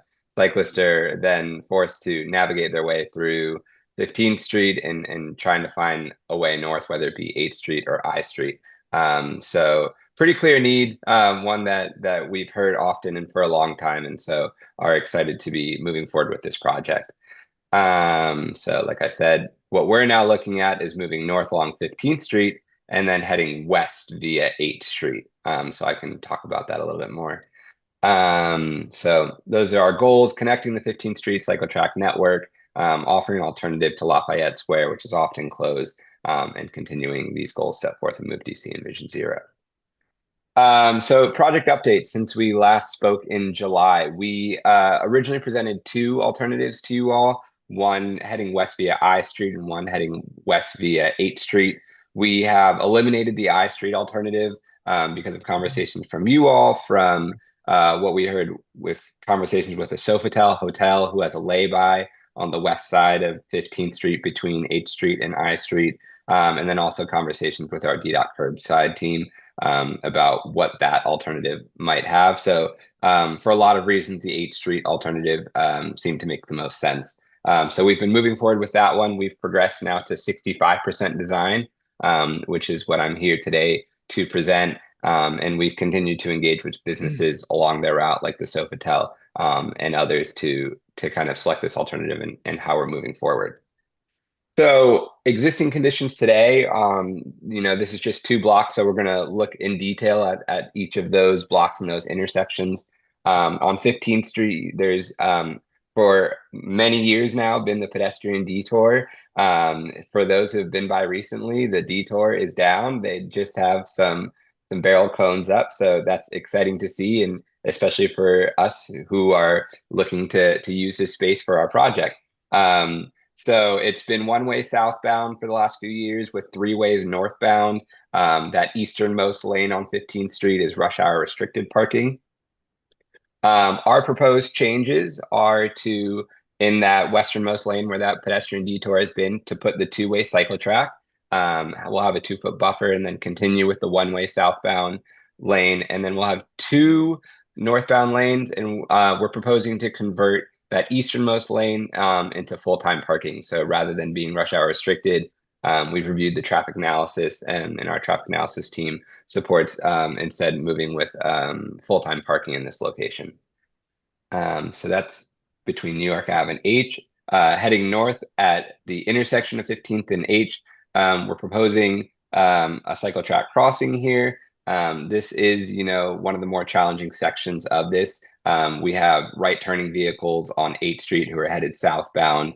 And then we know that there may be users who are heading east via the cycle track who then want to continue east along 8th Street Northwest. So we've added a bicycle turn box there. That's the lower turn box that you see on your screen, in addition to that bike turn box for those queuing to head south via 15th Street.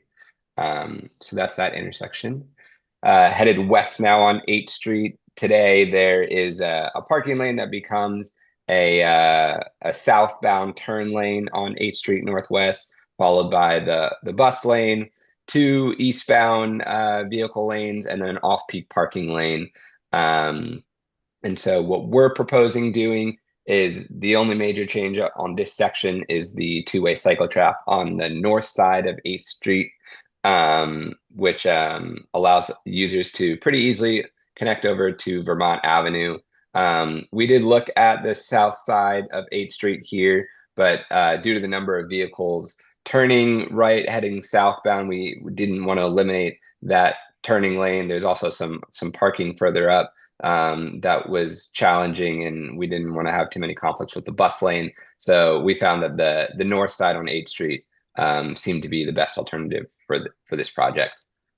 And then moving west a little bit more to the intersection of Vermont and 8th Street. Once again, we have a bike turn box and we have the bike crossing for users to continue towards the White House if that's open, and folks still want to continue through Lafayette Square, or continuing north via the Vermont Ave and the rest of the 15th Street cycle track network.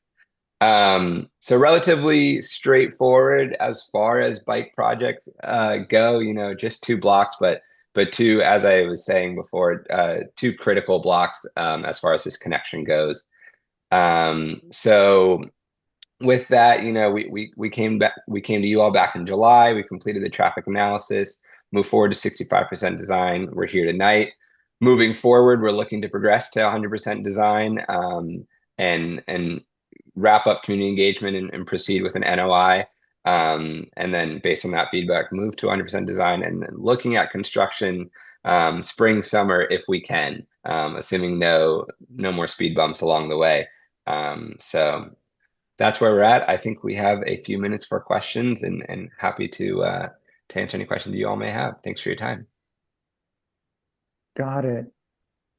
Thank you for that update. Does this involve the I cannot remember, and I'm trying to Google it right now. Does this involve the block in which the church is on there? It does not. No, it's No. the next block. It's further east of Further east. the church is located at 16th Street, is my understanding. Yeah. Got it. Okay. Yes. Oh, you're correct. You are absolutely correct. Yes.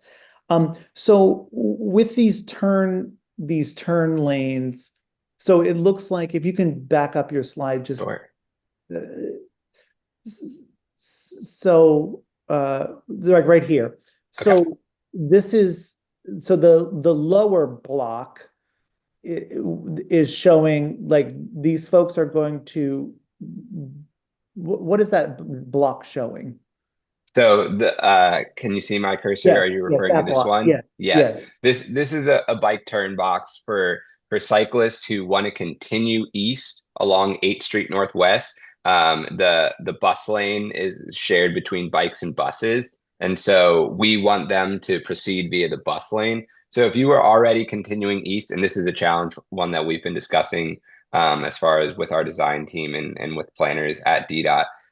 Because if you're heading east along this cycle track, but you want to continue east, we don't want users to continue east into this vehicular lane. Instead, we want them to proceed south via the bike crossing lane, wait in this bicycle turn box until you get the green light, and then continue via the bus lane.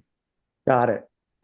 And this may be a dumb question, but how do people know to do that? Yeah, it is a question. It is not a dumb question at all. It's one that we're discussing. We're looking at some signage options. We have signage in other places in the city that kind of explain how bicycle turn boxes work. And so it is something that we're actively exploring. Got it. Because we know there'd be tourists here, and so we know that might not be intuitive. So well, I used to take this route all the time to my office in DuPont. And I would have no idea what those boxes mean. Yeah. So, but I think this design appears to be the better of the design, and the next picture, I guess, map shows the cross that people could cross into LaFont Plaza, like by the White House. That's where Yes. okay, or they can go down to 15th Street and make the turn. Exactly. Yep. Got We're it. not necessarily closing down that route option. And there's not currently bike crossing there. So making sure Got that it. that's clear to everyone. Yeah. Terrific. Awesome. I don't have any other questions. Commissioners, do you have any questions about this project or about the design that's presented?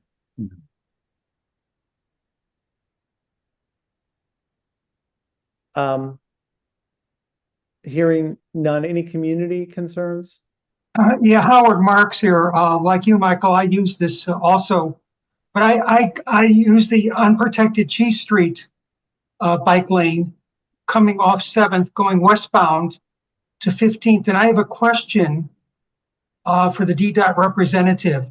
Please. The intersection of 15th and 15th and G is a T intersection. It's a T intersection.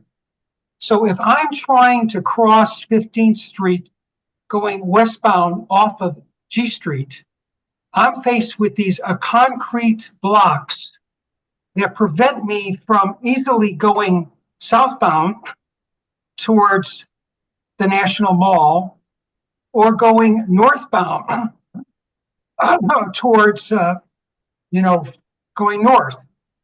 Could you examine to make a better connection between the unprotected G Street bike lane and what you're proposing here on 15th Street? Thank you. And Howard, you're talking about those what I would call like the parking curbs that are down? Yes, correct. Yes, I was groping for the right word. I Yeah. didn't know how to describe it. We call them pills, concrete pills sometimes. We don't have a great term for them either, but yeah, the protection that we use on the cycle track. And thank you, Mr. Marks, for that comment. That is not within the scope of this project. We're focused on New York Ave towards making this connection. But I think that is a really valuable feedback that we can evaluate. I would suggest also submitting a 311 for that, just to kind of formally document that. But that's something that we can definitely look at, because that does sound like an issue. It's not something, I haven't done that route specifically, but I'm on 15th Street often and can imagine what you're talking about. So thank you for that comment. Okay, thank you. Terrific. I would like to move that we send a letter of support for this project. Second. Seconded by Commissioner Groth. Sorry, I'm getting there. Groth. Either way, I swear it's just water. just don't put a W in it. Thank you. Yes, that's it. That's it. There is a second. All those in favor, if you could raise your hand. So 4 of 4 commissioners voting in favor of that. Awesome. Thank you so much, commissioners. We will get that off for you. Thank you so much. Much appreciated. Thank you. Next up is the relocation of motorcycle parking on G Street. Hi, Commissioner Shingo. This is Christoph Wassmer with DDOT. I'll be presenting on the following 2 NOIs. I knew you were presenting on 2 of them. Yeah. Do you have them, or would you like me to share my screen? I can pull them up if you'd like. Or yeah, that works. Yeah, if you can pull them up. Either way. Just way. follow on your screen. Oops, that's not the right one. Hold on. 14th Street and M. How's that? Starting there. Yeah, that one works great. Okay, and let me find my Zoom here again. Okay, here we go. I think this is it. Yep. Okay. So this is Notice of Intent 25-16-TPA. And this is for the rush hour restriction removal on the 1400 block of M Street Northwest. To kind of place you in your minds, this is next to Thomas Circle and Massachusetts Avenue. There is the Westin Hotel on the south side of this block. So we will intend to remove the peak hour restrictions and install full-time parking on the southern half of this block, where you see that red box right there. The Westin Hotel is right just south of there. They have a couple loading docks, so we'll make sure that those are maintained and curb cuts. It's pretty standard. It's basically taking our traffic analysis as part of a highway safety improvement program, and they recommended that we reinstate, full-time parking along this block. Right now, what's existing is just rush hour restricted parking from, I believe it's 7 a.m. to 9:30 a.m. and then from 4 p.m. to like 6:30 p.m. Got it. Well, that seems fairly straightforward to me. With that, Yeah, I have not had time to track down the manager of the Westin or the manager of the Home Builders Association is on the other side of M to see if they're affected somehow. I can't imagine how they would be. I would think it would be a plus. yeah, I think it would be Yeah. too. Our The- curbside team has been in communication with the Westin. I'm not sure about the property on the northern side. Yeah, that's the National Association of Home Builders. Yeah. The other one would be that 15th and M. I think that's the Madison Hotel. Mm-hmm. There's another hotel On the western on the side. corner there. Yeah. But again, I would think hotels would want more parking for Yeah. all the reasons. Yeah. I would like to move that we send a letter of support for this. Second. Seconded for a letter of support, and all those in favor? So 4 of 4 commissioners voting in favor of that. Awesome. And you're going to ask me to pull the next one up, and I do not have that one handy. Okay, I'll pull it up. Okay, you got just it. give me a second, I think. Got to.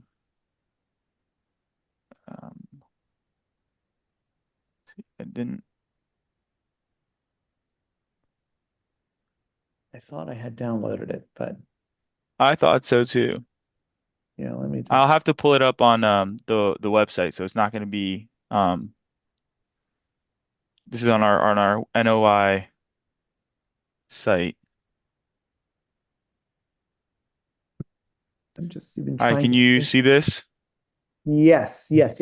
All right, so this is Make it a NOI. little bit bigger. That would be awesome. Yay. Is that better? Much better for me. All right, Yeah, much this is better. NOI 25-08-TPA. This is for the relocation of motorcycle parking on G Street Northwest. This is at the intersection of 13th Street and G Street. We received this request from Councilmember Pinto's office. There is an existing motorcycle parking signs on the north east corner of the 1200 block of G Street.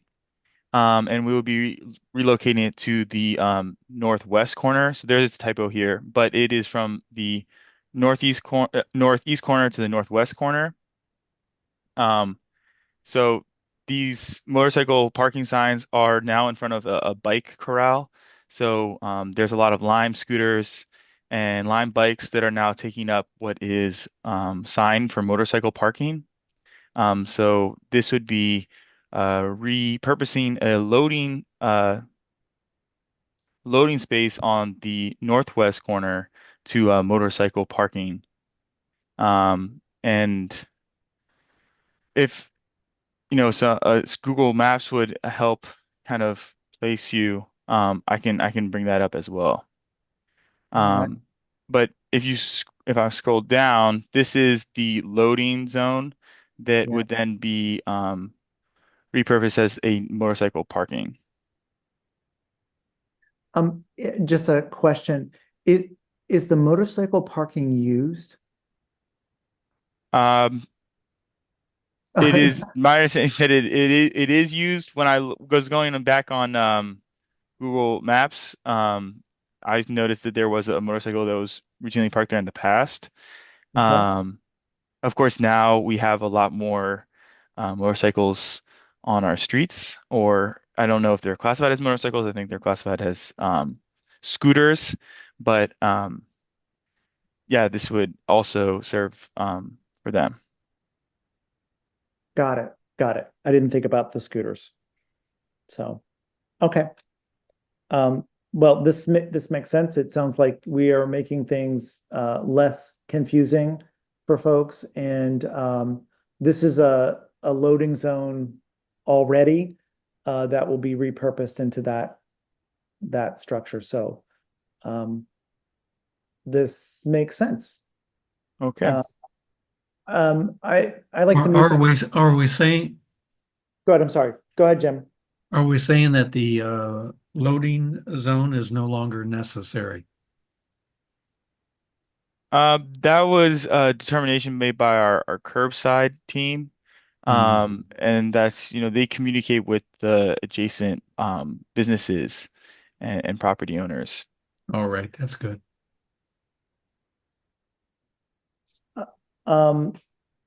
Any other comments? I'd like to move that we send a letter of support for this project. I second that. Seconded by Jim. All those in favor? You can, Christoph, if you can stop sharing for me so I can see the commissioners. There you go. All those in favor? Yay. 4 of 4 commissioners voting in favor of that. So we will get that letter off as well. Terrific. All right. Thank you all. Thank Have you a great so much. night. I appreciate it. Awesome. Next up, we'll move on to planning, zoning, environment, and historic preservation. We have, first up is 608, 624 I Street development. This is an update on the design. And is AJ with us? Yes. So this is Josh Olson, and AJ is here as well. Hi, Josh. Can I take it away then? Go for it. All right. So mind if I share my screen? Absolutely, please. All right. Can everyone see that now? You are up. Yes. Excellent.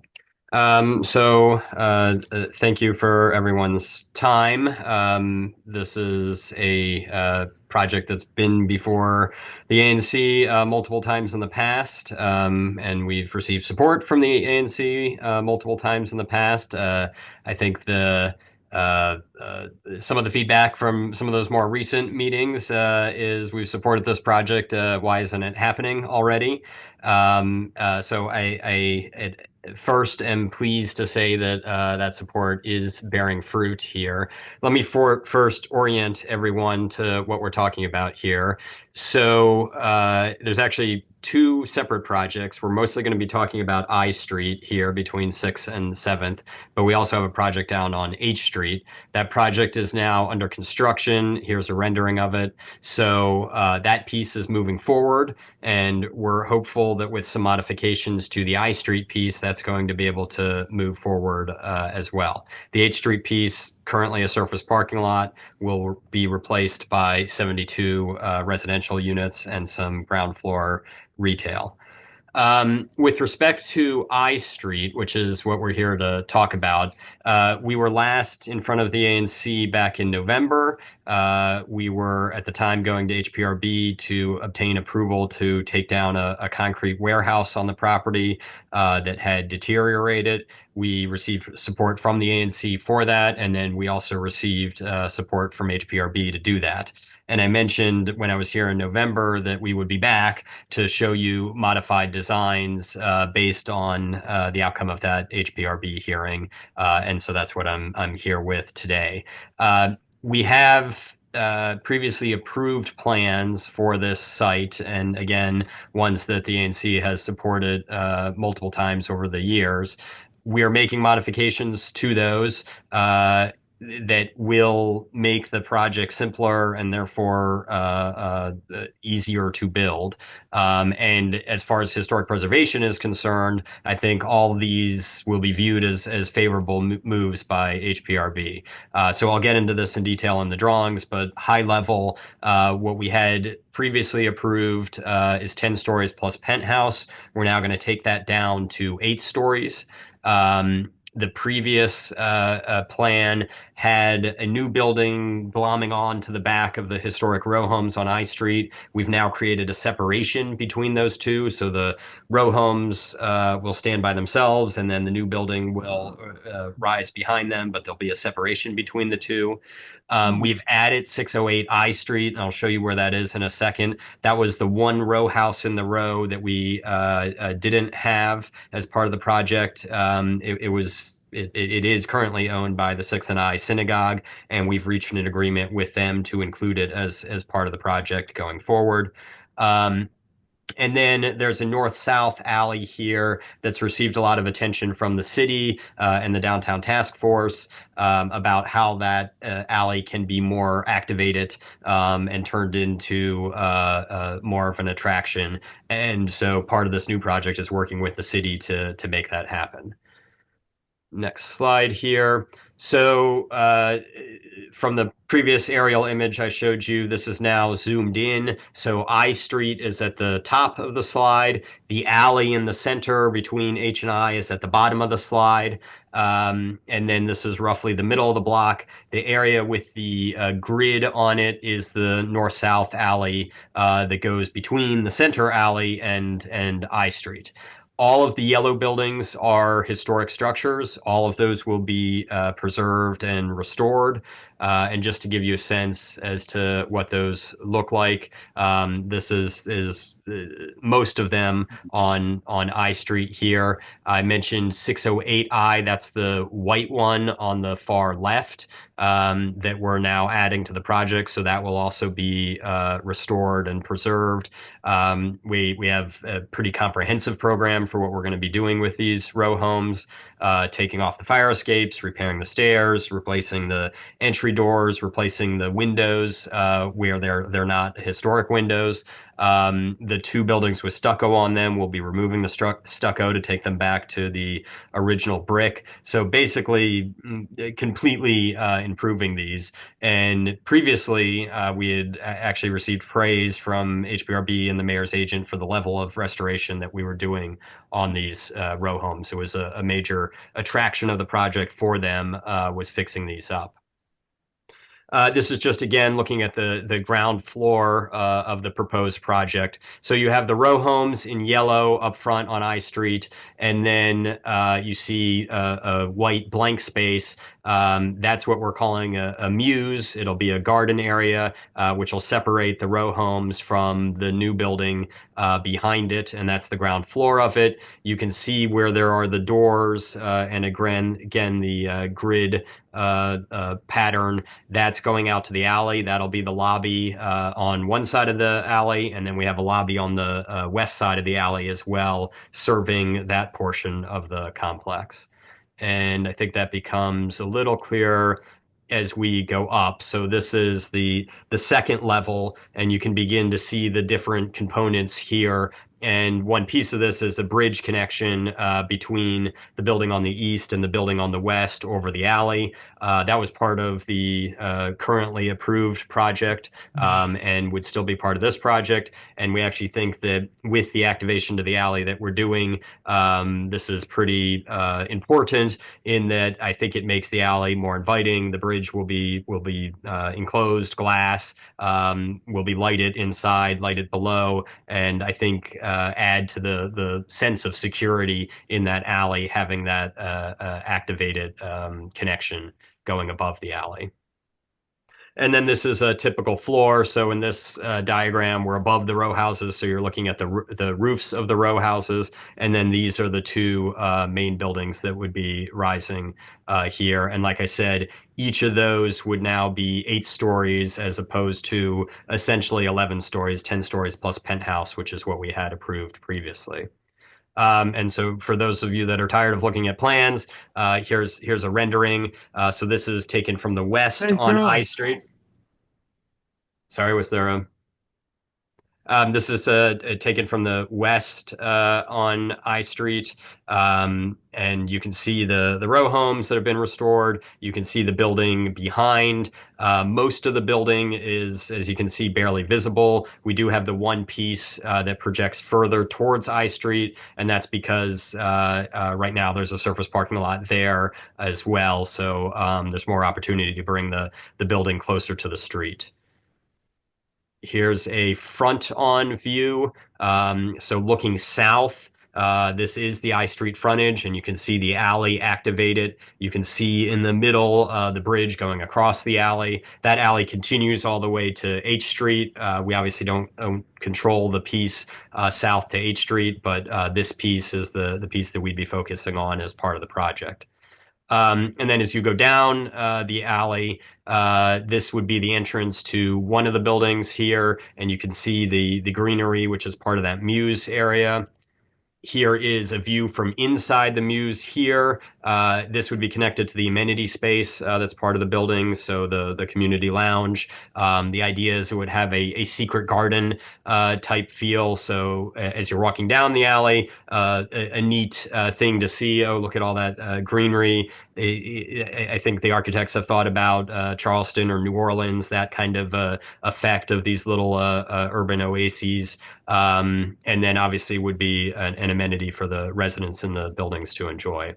Here's another view of that entrance pulled back a little bit. And then as we get to the east-west alley, this would remain completely open to vehicles. There's a number of businesses as well as Wallach House at the end of the alley that use the alley, so this would remain open. We do have the two historic buildings on the left here. One was an auto body shop, and those are being preserved as part of the project as well. So just to summarize, the H Street portion of the project is moving ahead. The financing for that is obviously in place. That same financing would go towards I Street. It's already committed to doing the I Street piece.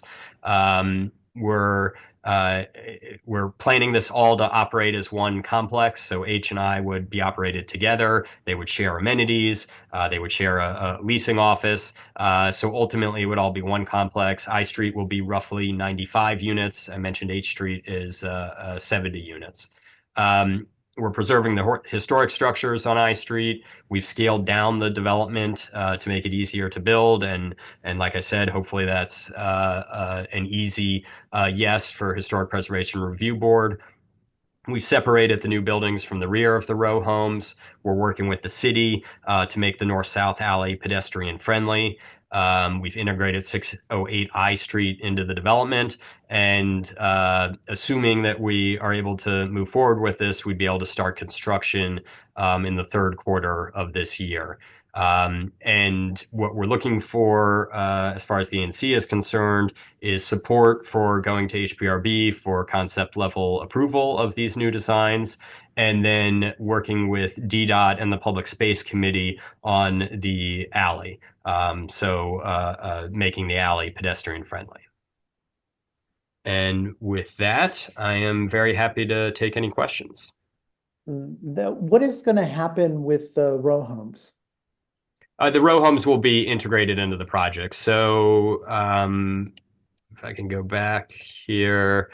So you can see here, these two on the left side of the alley, the east side of the alley, those would have retail on the ground floor. And then residential above, and then the rest of them would be residential. They'd be divided into apartments, so roughly each floor would be its own apartment, but they would be residential.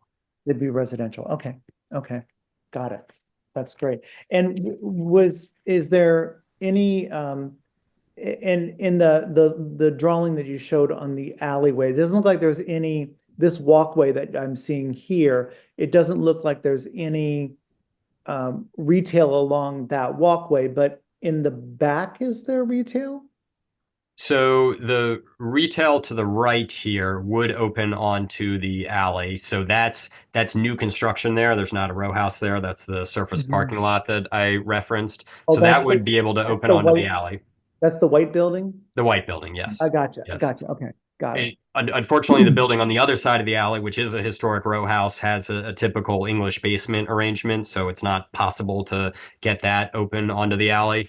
But then, yes, as you go back further into the alley, these two historic structures right now are programmed for community space, which would be shared between 1882 Foundation and Dana Tai Soon Burgess Dance Company.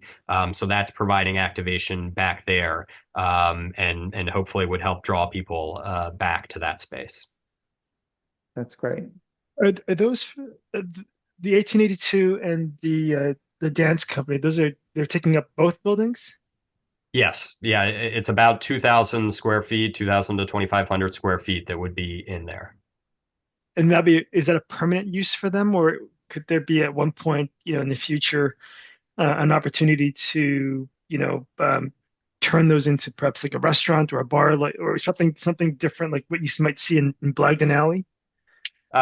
So the agreement with them, I believe, would last for 10 years. So there would be that opportunity in the future if that sort of cultural use was no longer needed or no longer attractive to turn it into retail. I would say there was some reluctance to doing retail back here, mostly because the east-west alley does need to remain open to vehicles. So again, we can control what's happening in the north-south alley to help bring people back here, but it seemed like retail might be challenging given the need for retail or vehicle access back here. Right. No, I mean it seems like it's a nice little urban nook where I can see like something really cool happening back here. Not that the dance company is not cool, but something that would actually really bring the normal tourist or the traveler or city resident back into this not visited part of the city. Yeah, and we were hoping to combine both with the retail closer to I Street and then the cultural use back here on the alley. I think. Okay, very good. Yeah, I think the cultural use is really great. I think we're losing a lot of that in Chinatown, and have lost a lot of those cultural places. So I think my opinion is I think this is a good community investment here in this process. Any of the units affordable units, or I'm not sure how that works with leasing? So zoning does not require affordable. We do intend to apply for the housing and downtown tax abatement. We have that on the H Street portion of the project, and that comes with a 10% affordable requirement. So the H Street portion of the project, for instance, has 8 affordable units. We would hope to get that tax abatement approved on I Street, and therefore there'd be roughly 10 affordable units on I Street. Got it. Terrific. Thank you for moving forward with applying for those. That's great. That's terrific. Commissioners, do you have any questions or comments? I do have a comment because I'm often walking through this area, and to see all the historical places in that area basically vacant for quite some time now. This is a really nice reasoned thing to do with this location. You are very much echoing what Commissioner Schenkel and Commissioner Lee have been telling us for a while now. I mean, this has been a difficult project. There's a lot of historic resources here that we've had to work around, and unfortunately, what was approved previously was just too complicated to get built. So we're happy, A, that we finally have the financing to move forward with this, and B, we think the simplified version makes a lot of sense. It's something that we can build. Okay. Awesome. When do you start leasing? Or when will the building be built fully, do you think, do you estimate? So if we start construction, assuming we get the necessary approvals, if we start construction fall of this year, then it would be done late 2027. Got it. Got it. Mm. Terrific. Hmm. Any commissioners, any other questions? Yes. Yes, ma'am. Your north-south alley intrigues me. How wide is that? Is it wide enough to have like sidewalk cafes or any kind of and have you thought about murals and lighting and whatever to make it more inviting as a more than a pass through, but as a part of the ecosystem? Yeah, great questions and comments. So the alley is currently 15 feet wide. As part of this project, we're widening it to 20 feet wide. So we're Okay. actually pulling the building back to make the alley wider and more inviting. And yes, the idea is to have active uses out there. So during the warmer months, to have outdoor eating. We'd like to have some planting in the alley to provide some green to it. And then lighting is absolutely, as far as we're concerned, very key to this. Obviously, there are security and safety concerns in the neighborhood, so we definitely want to light this and make it as inviting and as secure as possible. And part of that is we're doing our lobby entrances off of the alley, right? We're putting our money where our mouth is in terms of these buildings are going to be off the alley. So for the future residents that live there, it's going to have to be a secure environment. And having those lobbies and the concierge security guards that go along with them, I think will help with that. You'll have pretty constant view onto the alley. I'm thinking sort of portable-ish vendors like flower vendors or an ice cream cart or something that would not take up too much of the width of the alley, but that would be, colorful and entertaining, inviting and hospitable and livelihood. Yeah, I love that idea. I think that could be great. Yeah, I mean, Murals, and maybe murals, tied to. Sorry. Murals that reflect and amplify the historic Chinatown, I think would also be a lovely addition. Yes. Right, Yeah. red lanterns. On the food carts, I like I said, I think that's a great idea, and maybe when the dance company is doing a performance, maybe that's when the food carts are there because you've got patrons, so that could be great. Murals is an interesting topic. So, albeit this was a long time ago, years ago, we had proposed a mural on the historic building on the east side of the alley, and HPRB had not liked that. They had not liked us putting a mural on the side of the building. So for that reason, we're showing it as just the plain brick right now. Yeah. One final set of questions. Any of the restored historic structures on either the H or I Street, will any of those be flush with the sidewalk, or will they all keep the kind of English basement half-story orientation to the sidewalk? So you can see that the two on the right here in the image, so the white one is brand new construction. The one to the right of that and the red brick with the big white cornice, that is an existing row house, but it's been heavily modified. And for that reason, previously HPRB was okay with us bringing that down to grade as well. So that's the thought there. So the rest of them, what's on the sidewalk level is effectively a story and a half of that's what right. it originally was. Okay. That's exactly right. Yep. You raised the floor. Okay, thank you. We have two community questions that we'll take. First is Justin Thing. Yes. Yeah, Justin Zhang. So yeah, I'm here with the Save Chinatown Solidarity Network. We're working with long-term residents of Chinatown, just to advocate for their voices in a lot of these development processes going around the neighborhood. So the main concern that we had was, this project, I'm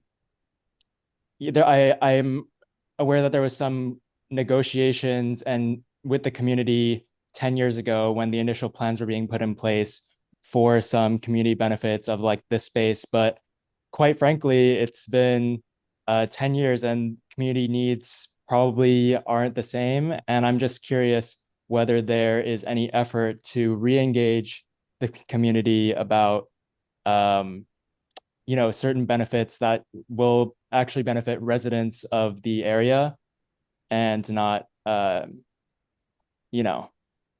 new folks. Sure, we're happy to re-engage on that. The community space, which by the way is not, it's not a requirement. It's something that was provided in the original project and that we decided to keep. I think it would be helpful to have a dialogue on what the uses are there. We feel some obligation to 1882 and Dana's group because they were part of it originally. It seems unfair to, now that the project is finally moving forward, to say that we're jettisoning them. But I think there's certainly a dialogue for how they're not going to be using the space 365 days of the year. So how can other groups in the community use the space as well? So we'd love to have that engagement with you and the rest of the community. Yeah, sure. Do you have an email that we can reach you at? Sure. AJ can drop our info into the chat. It's also on the agenda itself. AJ's information is there. I also wanted to ask a second question, which was how long have those buildings on the I Street development been vacant for?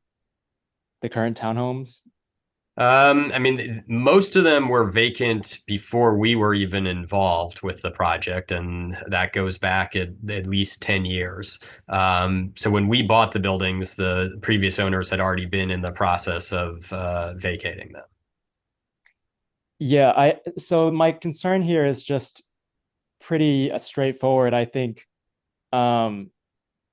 vacating these buildings, they've been vacant for quite some time.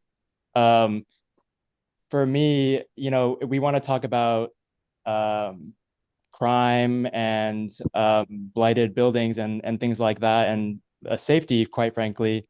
To me, it seems that there's a lack of responsibility on the behalf of developers, landowners to address that issue for the last. I mean, this is, kind of in a very long delay time for that to be happening. And the second thing was, we've been talking about a mural as well. There's a mural there on the 8th Street, on the wall of the proposed 8th Street development. That was made with community-led decisions. I would plead with the ANC to, pass a resolution conditioning support for like historical preservation review, support for the historical reservation review board, conditioning that on more engagement with the community, and not just having a sticker slap mural that's going to be there. Or we talk about culture. What is culture? Where is this? Where's the mural that you're referencing, Justin? Currently there's a mural on the I believe 610.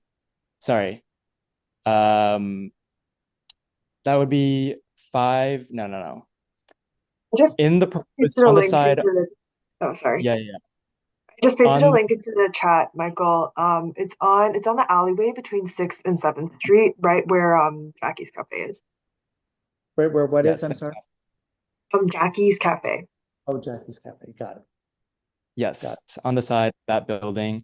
Yeah, and I was just going to finish that statement by saying we want to talk about community control, and like community-led decisions being included in what historical and cultural preservation actually is. It's not, to me, it's not really about, you know, aesthetics and what things look like and whether the words are Chinese. It's about, you know, the people there. So I would love to have some conditional approval here from the ANC, and that is my time.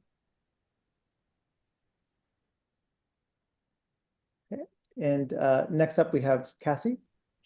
Thanks. I just wanted to echo, I think, everything Michael said. I really appreciate you, Josh, for giving an update on everything new that's happening. But I just wanted to remind the commission that the purpose of the HPRB is to implement historic preservation programs. And like, what does that actually mean? It's about preserving cultural spaces. It's about ensuring that the existing community can stay in Chinatown. And so it's great. So like on cultural spaces and yeah, it's great to hear about the space for the dance studio, and us as an organization, we're very closely connected with 1882, and we think they do great work, and like totally agree. We think that they should have space, and it would be horrible to take that space away from them. But I think we're asking for a little bit more. So for example, Councilmember Groff talked about these murals, thinking about how do we preserve small businesses. I think there's a lot more opportunity here than what we've identified so far. The second thing I just wanted to briefly mention is about displacement. And I think you had mentioned that you're applying for the downtown tax abatement program. And so I just wanted to remind folks that, first of all, that means in total, 18 of the units across H and I Street will be affordable, which is just a handful, like that's barely anything. And then also to actually what the downtown tax abatement qualifies as affordable is for folks who make 65K. For the majority of residents who live in Chinatown, their average income is actually closer to 40K. And so these units are actually, the 18 units that are affordable aren't even affordable for residents. So I just wanted folks to kind of keep that in mind when thinking about whether or not to write a letter of support. We would urge the ANCs to ask the developers to kind of re-engage the community. We're not against development kind of generally. We would love to see investment dollars come into Chinatown. We want to see Chinatown reactivated. We agree that like there needs to be more business, needs to be more foot traffic. We're just asking that developers, there's kind of a little bit more of an enforceable accountability mechanism, whether through the form of an MOU or community benefits agreement, about how development can happen hand in hand with historic preservation and the community. Thanks. Mm-hmm.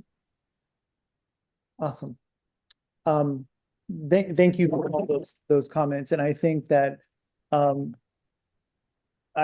developer has opened a line of communication that allows that communication to move forward.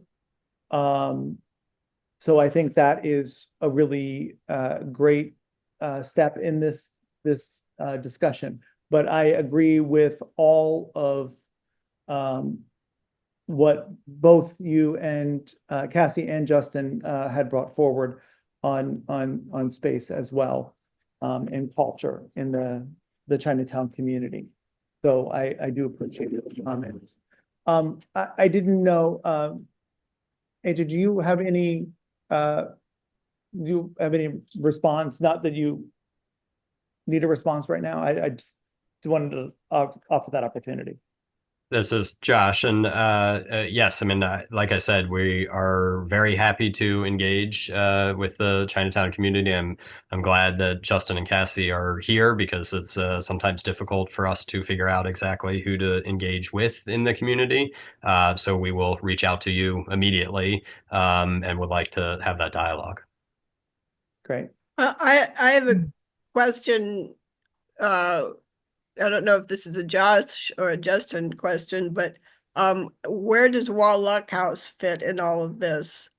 I'm concerned about, I want to support development, but without it becoming whitewashing or gentrification of the existing residents there. So how can that all be balanced? Justin, is Wall Luck part of your group, or how does that all fit? Yes, our group has been working with Wallach Tenants Association. Thank you. Yeah, we can actually, Josh, I don't know if you've been in contact with the Wallach House Tenants Association. We have a lawyer on our team that specifically represents the Tenants Association. And I just wanted to note, I don't know if you're in touch with the Chinatown Steering Committee, but I just want to note there's a distinction between the folks who run Wallach House and the Tenants Association. So if you wanted to get in contact with them, we're happy to do that. Okay, excellent. Got it. Josh, quick question. Is your project going to, will it impact that mural that's currently there? Will that mural be coming down as part of your project? On H Street, yes. I mean, we told the artist doing that mural that we were commencing construction in a month. She wanted to move ahead with the mural. She actually did the mural on our property, although the building it's on is not part of our project. So yes, I mean the H Street building will block that mural because we started construction a month after the mural went up. Okay. Definitely. Can I make a comment about the mural? Is that possible? I think art is in the eyes of the beholder. The mural commemorates the 75th anniversary of the North Atlantic Treaty Organization, but it is portrayed in such a way as I find it like socialist realism. It's very political in the form, and I find it actually quite offensive. I don't think that's one thing we need in Chinatown, frankly, is politically motivated art. So I agree with the developer taking that down. Thank you. Howard, I think there are two murals. One of them is on the southern side, closer to H Street. The other one, I think the one you're talking about is on closer to I Street. Okay, I stand corrected. Yes, we were talking about the mural that says we are Chinatown, and it has a few images of Chinatown's residents. It's quite beautiful, I think. Mr. Marks, Cassie put a link to it in the chat. There's a link to an internet image of it. There we go. It just popped up in the chat again. Oh yeah, I see it. So the yeah, very nice. This is very nice. The question before the commission tonight, let me just repeat this.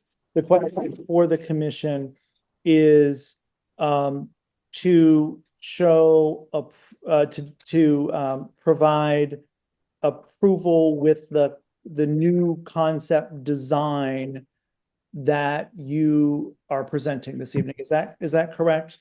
Yes, it's two parts, Commissioner Schenkel. So the first is the concept design, which we'll be taking to Historic Preservation Review Board. So a letter in that regards, and then secondly, a letter with respect to pedestrianizing the alley for DC's Public Space Committee. Got it. So the alleyway is a separate point to activate that alleyway. Terrific. So those are the two questions that are before the commission this evening.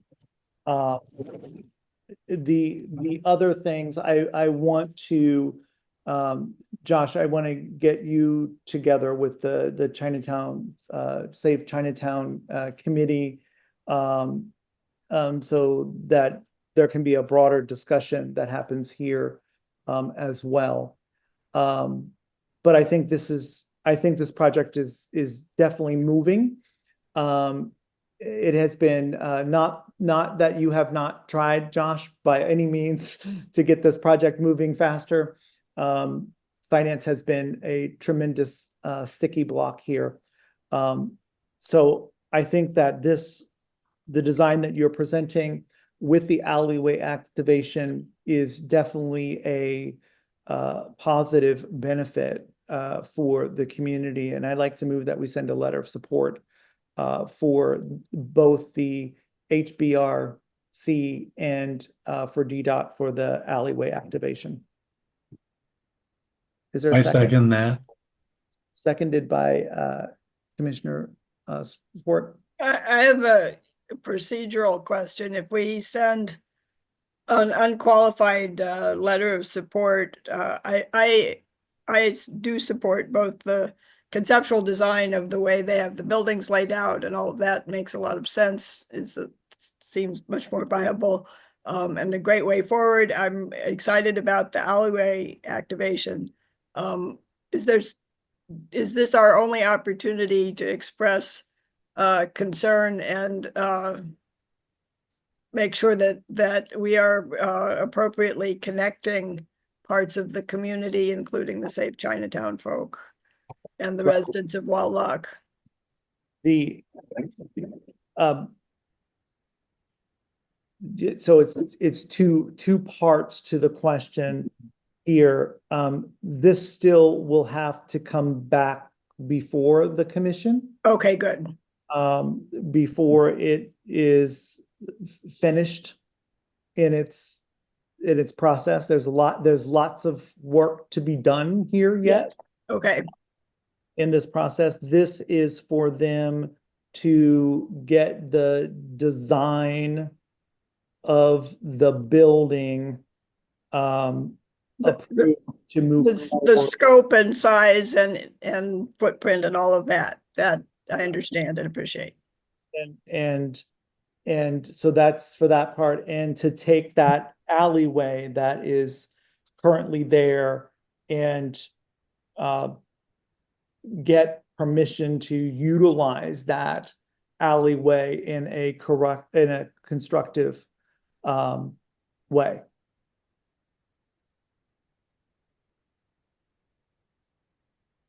Yeah, I guess my other question is the role of HPRB.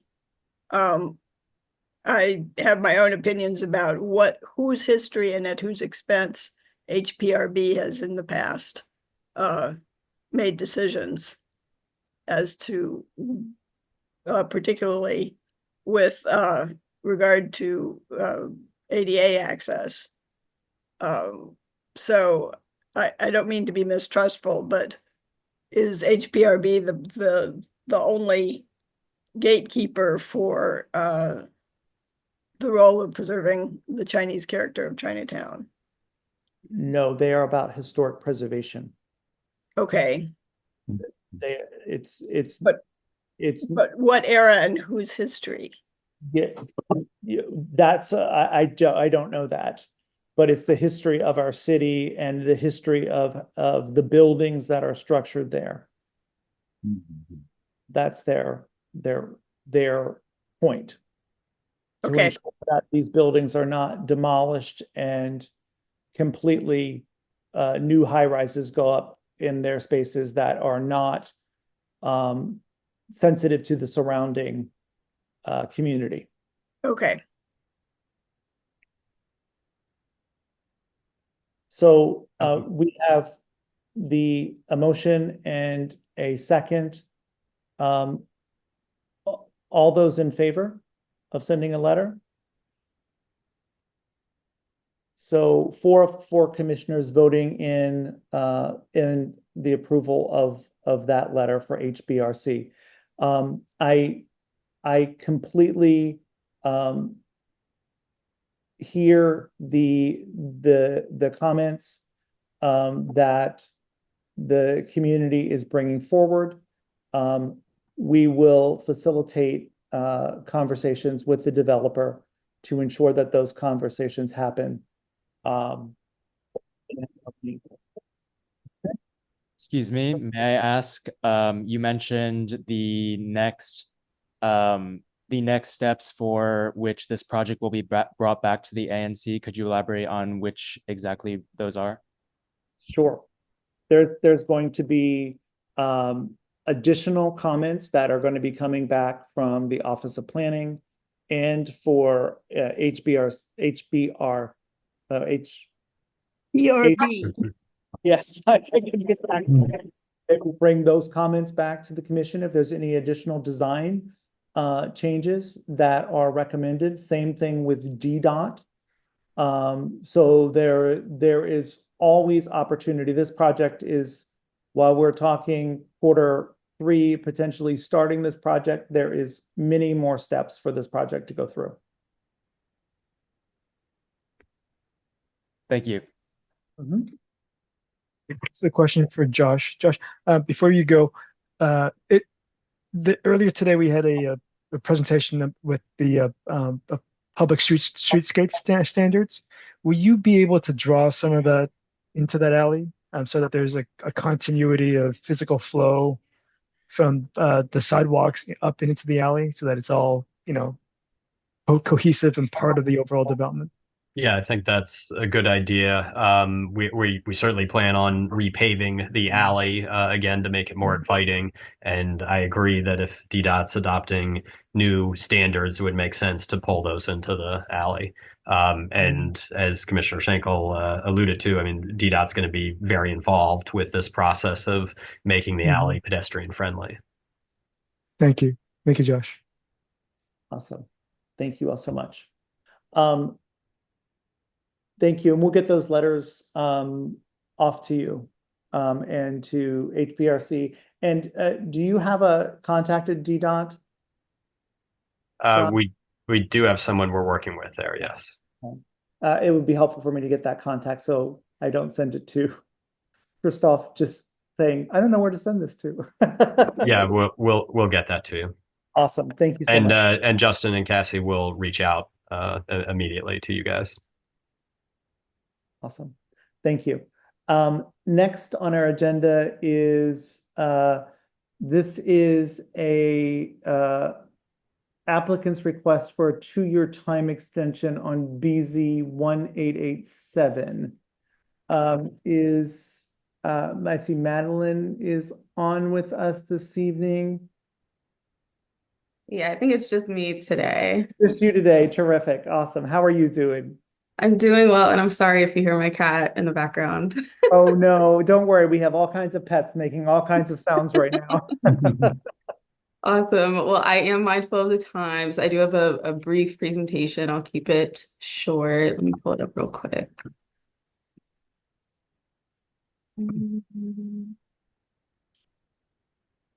Everybody see my screen? Yes, it is up there. I'll make it. Okay. So hello everyone, my name is Madeline Shea Williams from Cozen O'Connor here tonight on behalf of the applicant, Alva 12th Street LLC, who is seeking a 2-year time extension, as was mentioned, in BZA case 18878. And this is for the property located at 1017 12th Street. And this has been scheduled for a BZA public meeting on March 5th. So this is just an image of the property. It's located on 12th Street. It's this reddish structure here. We're not seeing, you're showing the application to your extension. Oh no, let me try to. You have just the wrong page selected on the PDF. Let me try this again.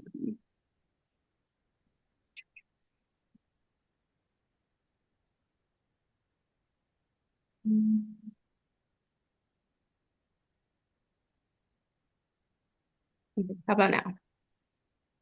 Yes, we see it. Yes. Okay. Yes. Awesome. Okay, let me see. Is it moving? Yes, it's moving. Yes. Okay. Well, thank you. So this is the image of the property I was showing. It's this reddish structure here. And this is just an image of the zoning map. The property is in the D4R zone. And so just a little bit of background about the property and the application. So originally this was a proposal for a 10-story office building that was intended to be the headquarters for a consulting firm. And so the board originally approved a variance application in 2015. Sorry, originally approved this in 2015. That was ultimately appealed to the Court of Appeals. And so that stalled the process for a number of years. So ultimately it was remanded back to the board, who issued a remand order in 2019 and approved the application following the appeal. And as we all know, in 2020, we experienced the COVID pandemic. And so as a result of that, and then the changing market conditions, both the board and the zoning commission allowed for extensions for the order for the applicant. And so the client or the applicant here is requesting another 2-year extension, which is permitted under Subtitle Y, Section 705.2 of the zoning regulations. And under that section, the applicant has to demonstrate compliance with 3 kind of points. The first is here the applicant has served the application to all parties. The second is to show that there is no substantial change in any material facts that were originally approved, which is the case here. Nothing has changed in terms of what was approved. And then lastly, there needs to be substantial evidence of good cause for the extension. Now, this section of the zoning regs sets forth 3 criteria where the applicant must demonstrate compliance with at least one. Here, the applicant shows 2 areas of evidence of good cause. The first is showing that there's an inability to obtain sufficient project financing due to the economic market conditions, which are beyond the applicant's control. And so in this case, you know, with the changing market conditions, and especially with the shift to remote work, given that this is a proposed office building, that's really been a challenging time for the applicant in terms of getting project financing. And so that's just been really difficult. And then secondly, there's good cause in terms of other conditions and factors that are also beyond the applicant's control that also demonstrate good cause. And so here, what's unique in this case is the original order was delayed for years due to the appeal, so the applicant wasn't able to move forward during that time. And then with the pandemic, and then the financial impacts of that, and then also with the transition to remote work, it's just been a very challenging time to try to develop an office building. And so because of that, the applicant decided to market the property for sale. And as is outlined in our application, they're in the process of engaging a potential buyer to develop the property in accordance with the order. However, the expiration of the order is coming up, and so the applicant is seeking a 2-year time extension to allow for this potential buyer to go through the due diligence process and develop this property. And so that is why we are here tonight, and just wanted to kind of give the ANC an update on what's going on with this application. Got it. So those are all of my slides. Happy to answer any questions. And I remember this a while ago, but it's the red building, right? The little red office building that's kind of smushed between. Correct. Right. Okay. Got it. And the proposal is to do a 10-story building on that spot there. Yes. So yeah, that was what was originally approved in 2015. So we're just, in the process of just trying to get it to move forward. Got it. Okay. And just correct me if I walk through this. So because of all the economic changes and the changes in the market, the developer is marketing the building for sale.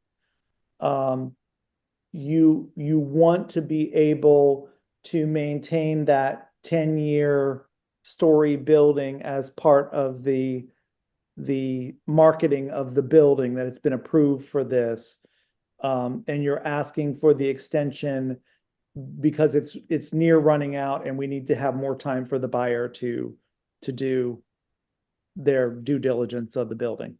Correct. Yeah. Okay, good. I'm sorry, I just needed to recap all that in my own head. I'm sorry. No worries. Okay, got it. And remind me, is the building that's like the U shape around it, is that's separate than the building itself, right? Correct. Yeah, it's just the reddish building. And that's why it was held up in the appeals for a while. Correct. Gotcha.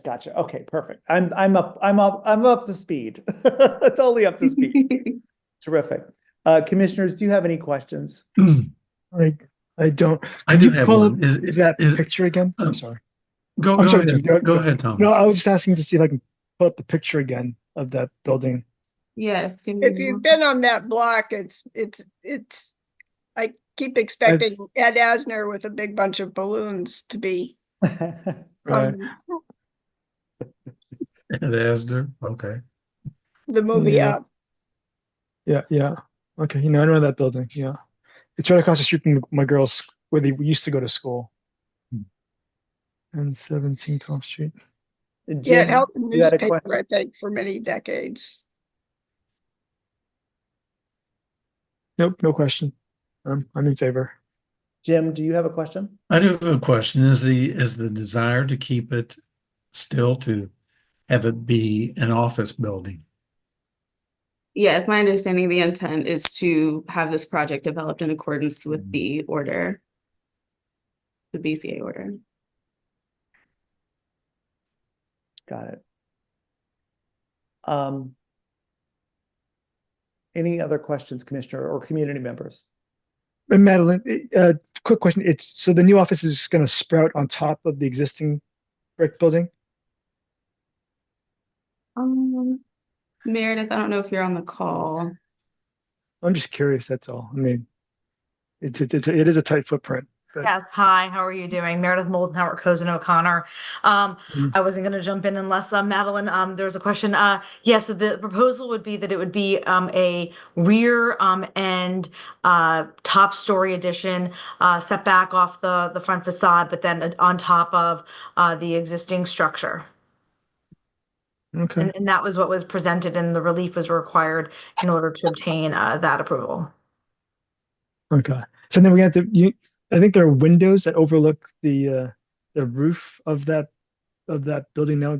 You just those would just get covered up, right? The people who had those Correct. windows would lose them. Okay. Yes, those would be at-risk windows, and that was part of the OP report. That was part of the record in this application. And this is right across, well, nearly across, just right across the street from the Thompson Elementary School. And there's a hotel just down the street called the Moxie Hotel or the Eden DC Hotel. Are you aware of the number of vacant offices in this area to this point in time? Obviously, this is a unique site that would require a unique buyer, and which is why we're asking for the extension. Yeah. Okay.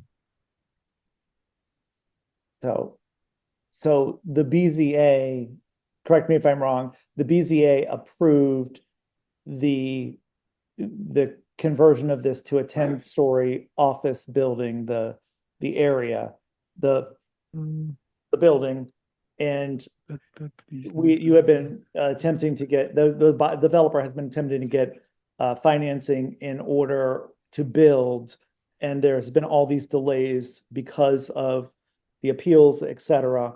And now we are pushing to the end of that 2-year extension and need to do an extension so that the building could be now sold with that. Correct. Yes, the property is being marketed, and we are seeking the extension to allow for potential buyers to have access to the existing order. Yes, definitely. Any other questions? I'd like to move that we send a letter of support for 18878. I missed the 8 on the end there on my agenda. So, is there a second? Second.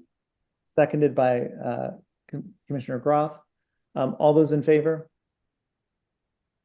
So 4 of 4 commissioners voting in favor of that.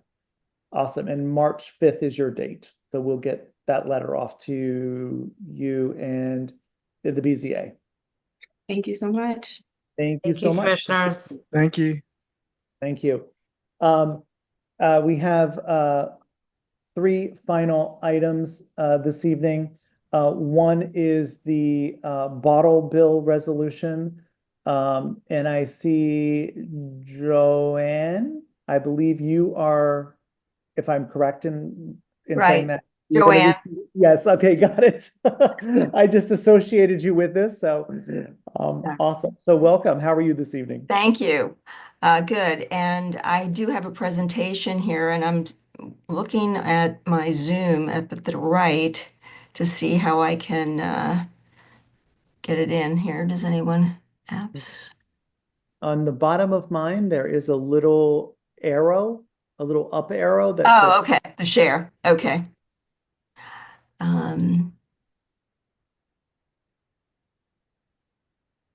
Okay, does people see that? yes, it is now up. Yes. Great. Okay. I'm with, hello, everybody. I am with the Return, Refund, and Recycle Coalition. It's a group of DC organizations supporting a mandatory bottle return bill in the District of Columbia. Councilmember Nadeau has introduced the bill.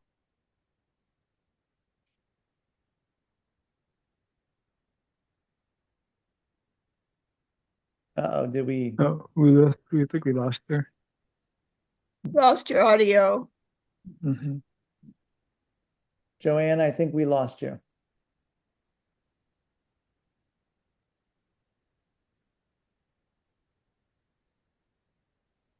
Okay. While we are regaining Joanne here.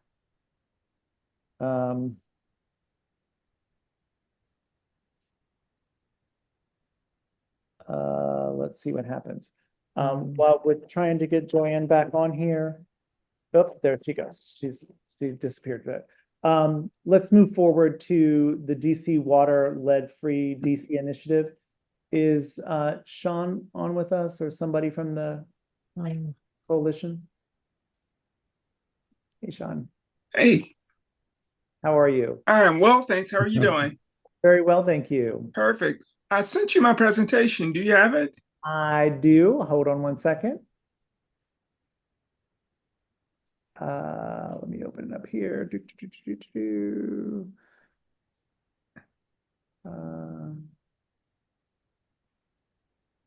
Oh, is this? It's the flyer version. Should be. I sent it to you a little earlier this evening. Oh, okay. Hold on one second. Let me make sure I have the right one then. Sorry about that.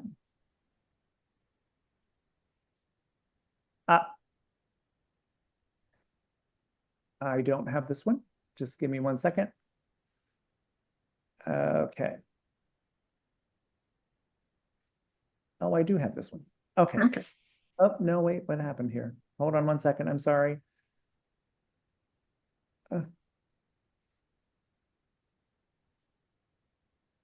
I can try to share it. Let's see. I'm so sorry. Just give me 1 second here. I've lost my screen here to, okay, let's see if this is it. There we go. I have it. Okay. Okay. All right, here it is.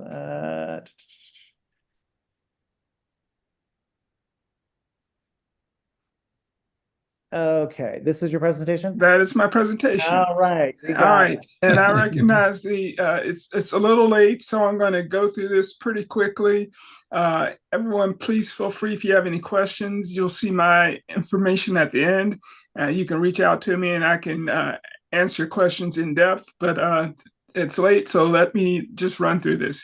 My name is Sean Moore, and I'm the Public Outreach Manager for Lead-Free DC. And I want to take a moment to come by and talk to you about Lead-Free DC, give you an update on what's happening specifically in 2C, but also in Ward 2. Next slide. There we go. All right, so Lead-Free DC is DC Water's plan to remove all lead service lines from the district. We're doing two things there. First, we're replacing all the known lead service lines. But second, we're also working to verify the material of service lines that are associated with our records. Our records aren't complete, so we're doing a verification process as a part of this program. Next slide. So we are doing a pretty good job right now. We've reached the 7,758 lead service lines replaced as of yesterday. We continue to prioritize environmental justice and vulnerable populations, and we are working to expand our outreach team. And something we're really proud of is our program that we're working with DOES with our community activators. This is our second year. We currently have 12 paid activators who are helping us with our outreach efforts. Last year, we had 20, 17 finished that program, and 14 received full-time jobs. So we're really proud of that and how important those folks have been in helping us to spread the word about Lead-Free DC. Next. So we've made some good progress, but we still have a ways to go. We have about 42,000 service lines that need to be replaced.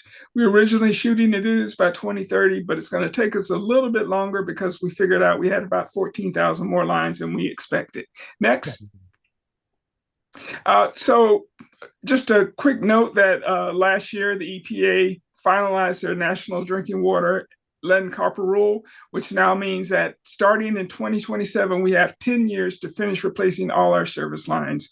So the new goal for us is to get everything replaced by 2037. Next. So we have a couple of new tools that we have that will allow you to see how we're doing with our replacements. First is our public dashboard. If you go to dcwater.com/lead, there's a link on the right side for our public dashboard, and that allows you to track our progress across the city and how we're doing in our lead service line replacements. Next. So why are we doing this? First, lead is a powerful neurotoxin, and there's no safe level of lead. Hence, there's just nothing good about lead. It can injure every system in your body, and it can even kill you. The little infographic shows just a little bit about how lead impacts every working system in your body. Next, it is especially bad for kids and pregnant women. It can cause decreases in IQ, behavioral problems, learning problems. Women exposed during pregnancy that lead can go to the baby, and adults can have increased risk of kidney disease, heart disease, high blood pressure, and all those bad things that can happen to us. So lead is not good at all. Next. So when we talk about lead-free DC, we're focused on your water service line, and that's the line that runs from the water main in the street into your house. There's two parts of that. There's the public side, which runs from the water main in the street to the property line, and then there's the private side from the property line into your house. While the homeowner owns the entire service line, DC Water maintains the public side, but the homeowner is responsible for all work on the private side. With lead-free DC, we're able to do free service line replacements on private property because we have special funding, since DC Water can't use our ratepayer funds to do work on private property. Next. So we're focused on lead and galvanized pipes. Next slide. Lead pipes, this is you'll see if you go and you look in your crawl space, basement, whatever, and you see a pipe with this little bulb in it, I can pretty much guarantee you that that is a lead pipe. So we're focused on lead pipes. And next slide, we're also focused on galvanized pipes. Galvanized pipes can get this gunk inside called tuberculation, which can trap those lead particles and release those into your home. So we're replacing both lead and galvanized pipes. Next. We have a couple of tools for homeowners. We have a construction dashboard, again, on dcwater.com/lead. And then we have our lead map where you can look at any premise in the city and see what kind of service line material DC Water thinks you have, whether we're certain or we're not sure. All that information is visually available and easy to find on our lead map. Next. So we're replacing lead pipes in 3 different ways. First, we have our capital improvement program, which is what I'm specifically here to talk about today, which is our buy block program. And whenever we do capital improvements, those replacements are free. We also have 2 other programs. We have a lead pipe replacement assistance program. So if you only have a lead service line on your private side, we have a program that will pay for that to be replaced. And right now that is 100% free. We also have a voluntary program. If you want to get it done and you don't want to wait for DC Water to get to you, then you can do a voluntary replacement. Now, everyone will have the opportunity to have their service line replaced for free, but if you want to do it sooner than we have it planned, then you can do the voluntary program. Next. So we actually use a prioritization model. It's a data model that allows us to decide where we're going to do these service line replacements under our buy block program. And it's based on our service line inventory. We look at vulnerable populations data and socioeconomic data to create a score for each block. And those blocks with the higher scores are then prioritized for the service line replacements. Next. So just a couple of photos as to what it looks like when we do a replacement. We're going to dig about probably 2, one at the water meter, one property line. We're going to use those 2 holes to remove the old pipe and to replace the new pipe. It's about a day, so about 8 hours for the complete the work. All we need to do, if you're notified that you're eligible to go ahead and sign up, and sign the agreement, and then schedule that replacement for you.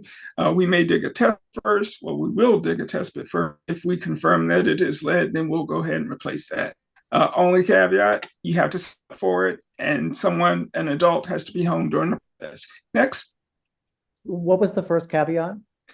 You have to be home, you have to sign up, and you have to be home. An adult has to be home during the process. Oh, gotcha. Okay. Yeah. Next. So right now, 2C, we have not a lot of blocks. We have about 8 blocks in 2C and 47 premises. But throughout Ward 2, we have 119 blocks and 1,100 premises that are on tap for this year. So, this is a citywide program. So we want to emphasize that we want your support to help us get the word out to everybody who's possible. Next slide. These are the blocks that are in ANC 2C, so you can be on the lookout for our folks to come around and contact you about service line replacements on these blocks. Next. So just like I said earlier, it's a citywide effort. We need residents' permission in order to do that. So part of the big deal about my presentation is asking you all to sign up. Or if you know someone who mentions something about lead-free DC, please encourage them to sign up, return that right of entry authorization, because again, we want to replace every service line. And if people don't sign up to participate, we can't get that done. So help us reach that goal of a lead-free DC by encouraging everyone to change their service lines. Next. We have all this information is available for you on lead-free DC at dcwater.com/lead. So everything I talked to you about today is available on the website. And next, you have my contact information right here. I'm Sean Moore, and my information is down there at the bottom. You can reach out to me if you want presentations or other things. If you have general questions about lead-free DC, you can send those to our lead inbox, lead@dcwater.com, or call our lead hotline at 202-787-4044. Thank you. I just appreciate your time this evening. I will be happy to answer any questions that you may have. Got it. So these that I have on the screen right now, these are the blocks that have been prioritized in ANC 2C. Yes. I'm assuming that these blocks have some kind of is it a home, like a residence? So they could be, it's any premise on those blocks that may have a lead service line. So it could be a residence, it could be a business, it could be an embassy, it could be a lot of different things. But if that particular premise, because it's easy for me to say an address, but it's not always a house, it could be an apartment building. So any premise that has a lead service line could be on that block would be included. I gotcha. That's very helpful to know. And so you're asking us to make sure that we get the word out to people to check this and to make sure that they are signing up to have this either the investigation done to determine if they have a lead pipe or to have it done. Yes, correct. And also for folks who aren't on these blocks, they may be eligible for our LPRAP program. So they can look on the lead map, and if they see that they have a lead pipe on their private side only, and it says contact DOEE about LPRAP, then those folks would be able to go ahead and sign up for the LPRAP program and not have to wait for a by block project to get their service line changed. Awesome. That is amazing. That is really great information. Are other, since these are prioritized areas, will you come back to other areas, or how does that work? So we choose that. I talked about the prioritization model. We choose new blocks every year to participate in the bi-block program.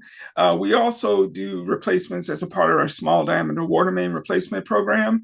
And that's when we replace the whole water main in the street, plus all the service lines attached to it. So we, we're doing it a number of different ways, but with bi-block, we choose these new blocks every year. So that's great. That's really great information. I definitely appreciate you coming and providing that to us. Thank you. Yeah. Any questions for Sean? Thomas. Hey, Sean, thank you so much for coming and educating us on this effort. A question for you. When you say block, are we talking the entire block, or are we talking like specific addresses on that block, but you can't tell us which address it is because it's a privacy matter? Well, it is that block, and it would be any service line, on that block that's lead or lead or galvanized, and you could look at on the lead map and you can see those addresses. Excuse me. Yeah. Okay. So if you looked at that block on the lead map, you would see the service line material for each of those addresses, and you would know which ones would be eligible or would be the candidates for the block selection. Also, the residents who have those lead or galvanized service lines will receive a letter and other information about participating in the program. Okay. So there's lead and galvanized pipe as well? Yes. Okay. All right. Before, I guess one last thing is that there is one of the blocks is really close to. It's on 7th Street, so there's a lot of business on that street. It's within the immediate vicinity of where I live. You want us to go reach out and remind them to allow access? Is that what you're saying? So I mean, we want, if someone has a question, we want them to be able to reach out to different folks to say, hey, is this real? Because one of the things that we face is people don't believe that we're doing this program and doing it for free. So we always like to have, your backing to say, if they said, hey, Commissioner, someone came to my door and said they're trying to replace my pipes and they're going to do it for free. I know there's a lot of scams going on. Is this real? And we want you all to be equipped to answer that question and say, yes, through Lead-Free DC, we are doing these and they're being replaced for free. So our goal is to get your support in helping us. If you notice that those blocks are up and impending construction and your folks haven't signed up, then of course we would love to have your support and reaching out to the neighbors. But we just want you to be that backstop for us if people have questions, to direct them to us, to our lead hotline or to me personally, so that we can answer any questions they have about Lead-Free DC. Well, could you, I mean, in your effort to reach out to these people, could you put us down as a backstop, as a contact? Because that might be better. That may be a better approach for you as you reach out. You can say, hey, look, call Michael Schenkel, your ANC commissioner, and ask him about this, or call Thomas Lee, and he can vouch for this effort. I mean, that may be better than us going out and telling people and knocking on doors, because they're going to know, like, yes, hey, Commissioner, thank you for coming, but why, no one's reached out to us yet. Yeah. So, and that's the ability for us to say, yeah, we did talk to the commissioner, and if you have questions, he can also verify that here's his phone number. This is real. Yeah. So that's something that we can tell our folks to say, hey, we did contact the ANC commissioners, and they're aware of what we're doing, and hopefully we have their full support, which is why I'm here to ask you for your full support. Yeah, my full support. Yeah, you have my full support. Is this going to be impacted? I know that the Trump administration recently yanked this. This was a big Biden initiative, and I think the new incoming administration yanked this effort out of. It was the EPA or DOE but I saw a headline about Trump and lead pipes. I don't have. No. Okay. All right. things are moving so fast. Sometimes I know. it's hard to keep up to know, but right now I know we do have, we have funding for, a lot of these programs. I can't say what's going to happen tomorrow, but, I know, we've had funding going, through the last year or so to get this work done. Okay, And, that's good. and like I said, I don't know what's going to happen, from day to day, but, we're going to keep pushing to get these service lines replaced as quickly as we can. Okay, thank you. Yeah, it was just a headline. It wasn't a No, I mean, you never know. Let's go through. We have Jim and Nancy, and then I want to move us along because we are well over our time. Yes. Nancy, go ahead. Just two quick questions. Can you email us the link to the lead map? Yeah. It's in the presentation, but it's also just at dcwater.com/lead, and it's right there. I'll forward the presentation that you sent me. Okay, thank you. And I'm concerned about like on your list was the 1400 block of L, which is all office buildings and commercially zoned. My barber shop is on that block, and they have kind of an adversarial relationship with their, potentially with the commercial landholder. What if they haven't been told? How do you get to tenants?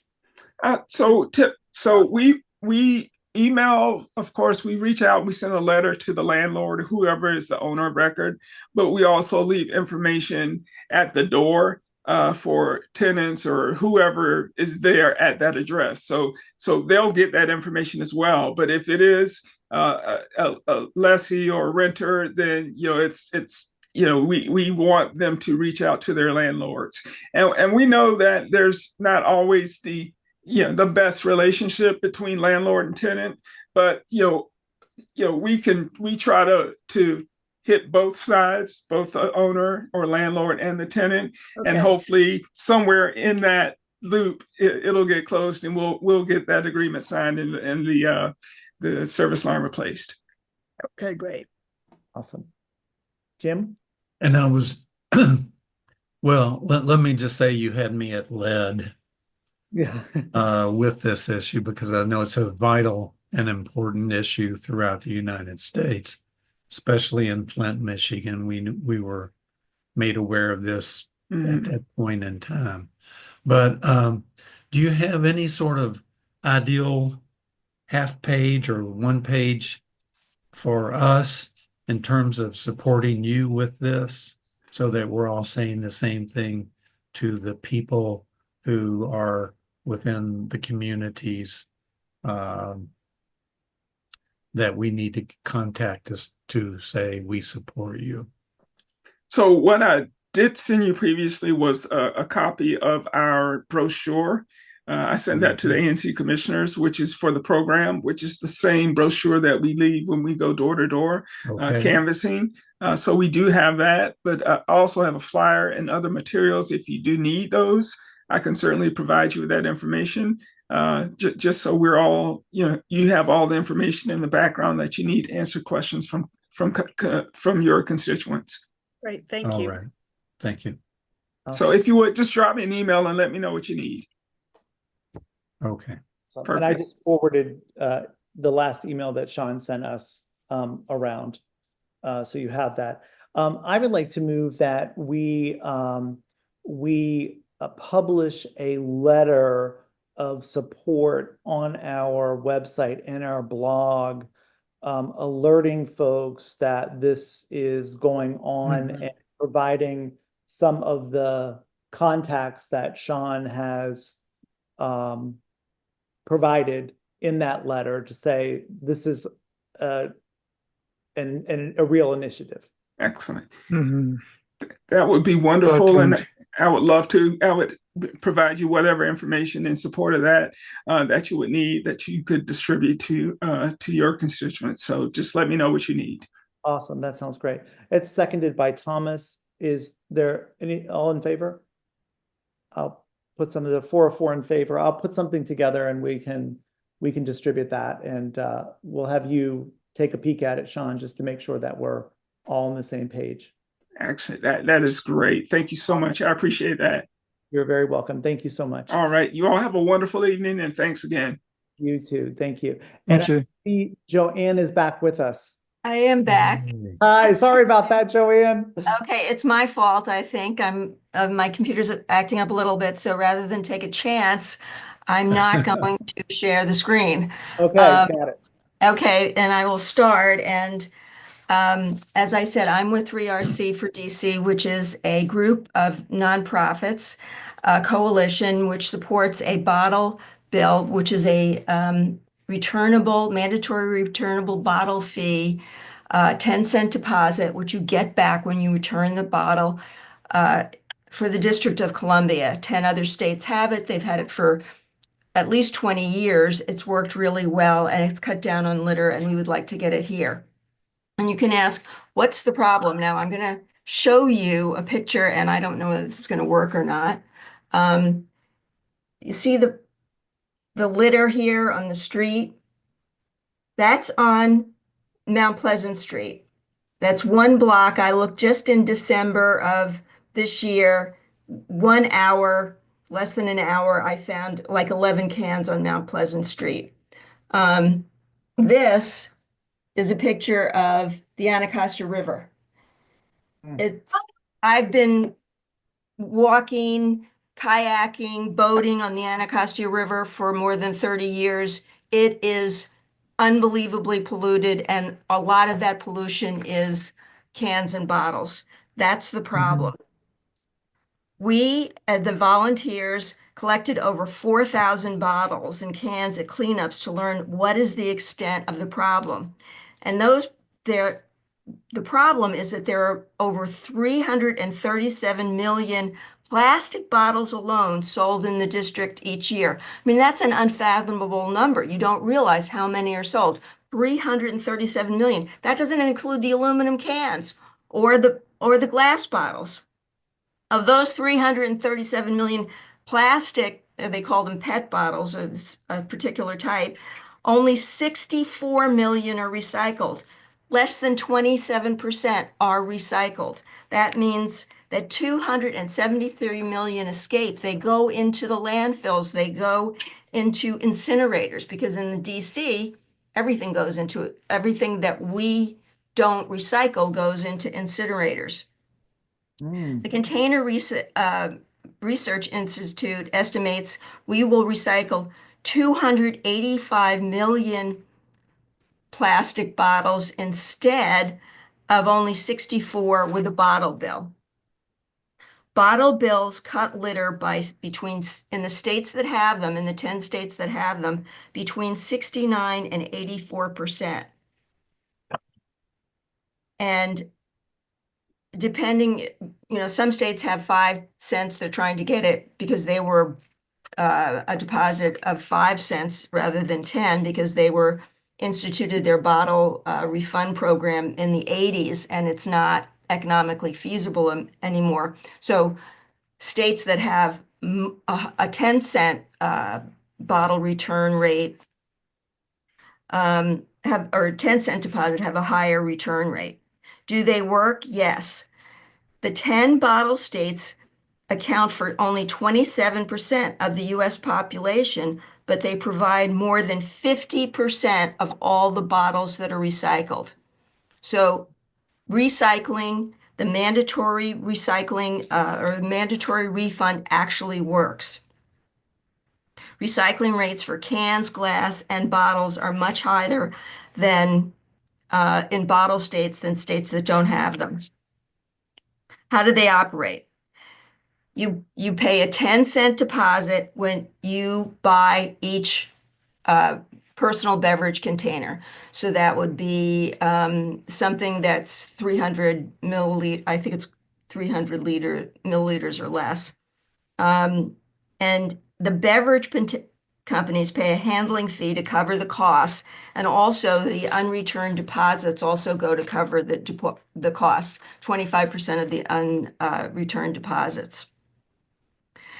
Then the beverage companies collect the bottles through a nonprofit that they establish through the statute. and they send them to recycling centers to cover the costs, and the costs to the government are paid for by the unredeemed bottles. So even if only 10% of the bottles were unredeemed, well, if you're talking, hundreds of millions of bottles, that's a substantial amount of money.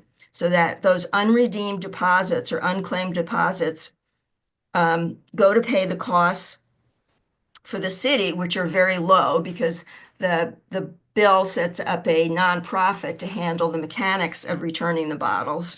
And they also go, and ironically, because we just heard about lead pipes in the district, they will also go to fund lead filters for people whose pipes have not been changed yet. So these unredeemed deposits will go to a good cause. And how does that happen? How do people actually return their bottles? Well, there are several ways. And one of the ways is through taking them back to the store.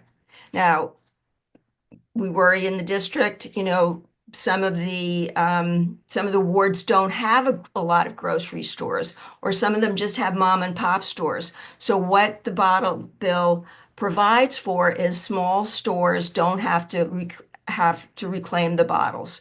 If the bottles are returned to they have to be returned to a store that's more than 1,000, I think it's 2,000 square feet. I'm not sure whether it's 1 or 2,000 square feet. But they can also return the bottles to redemption centers, and the statute specifically provides that there have to be places to return the bottles in each ward. You can also return the bottles to reverse vending machines. Reverse vending machines are very similar to a regular vending machine. So you can see it here. They have them at National Stadium. Only thing, you don't get your money back at Nationals. You don't get your 10 cents back.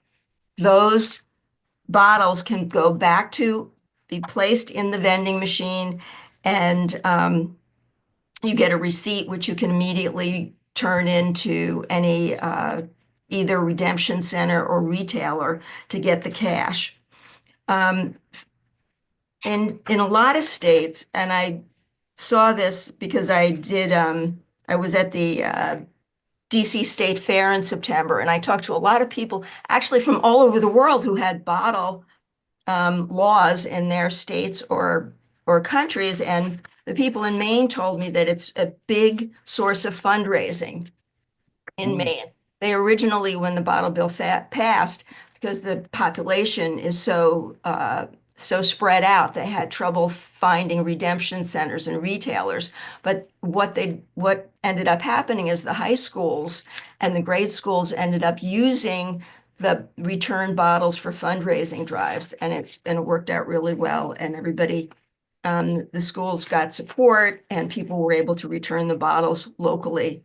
And what the most important thing that the bottle bill does, though, besides the fundraising drives giving you your money back, is that it cuts litter. It reduces by 75% the bottles and cans that get trashed, burned, or buried in the city. That is an enormous amount of garbage that will not go to incinerators, not go to the Anacostia River, not go to our parks and streams.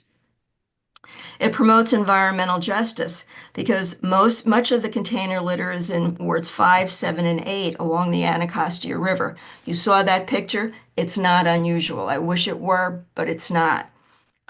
It will reduce the amount of trash in the trash containers by 5 times. It's good for the climate because it saves energy because the bottles go back to recycling, and we're not using single-use plastic. And it creates green jobs for DC residents. The bottle bill creates programs including redemption centers, including canners and kids. And kids are a really important factor, as well as canners, people who collect the bottles for money. I'm a member of the Friends of Kenilworth Aquatic Gardens, and I'm on the board. And When I was talking about the bottle bill last week, one of the board members said, I grew up in New York. We didn't have a lot of money. We collected bottles. It really helped out. So it helps people economically who need it.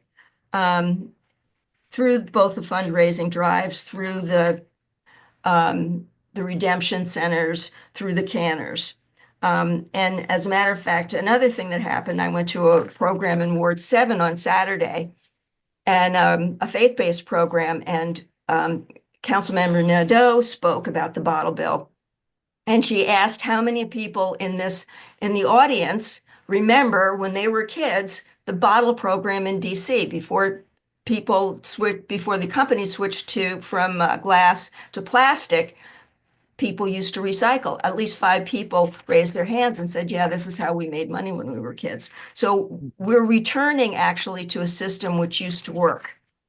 Now, I have sent the commissioners the website that for Council Nadeau, and also the DC Council member website, the 3RC website. There's a lot of resources around to talk about how the bottle bill works, and I know people have had questions about it, so I can answer questions for you. And what I'm hoping you do is pass a resolution supporting a hearing for the bottle bill and passage of the bottle bill. Chairman Schenkel, Yes. I move that we provide a letter of support for the resolution, a resolution of support for the bill and for passage of the bill. I will second that. Second. With all due respect, I think we've had a lot of opportunity to interact about this and ask questions. I think we've put more than enough commission bandwidth into this. We tabled it for a month to answer some more questions. I think everyone should vote their conscience at this point, yay or nay. And there's going to be hearings on the bill and other opportunities for implementation questions and other concerns. Mm-hmm. Well, Jim, do you have any questions? I know that you had a big list of questions. Well, yeah, I certainly did. Be it known that I am for the environment being a great environment, and I've participated in many years in these kinds of efforts. And of course, as a kid, remember all this. But what we have within ANC 2C04 is 7 apartments and condos with recycling, chutes, those kinds of things, and they get taken to the appropriate places.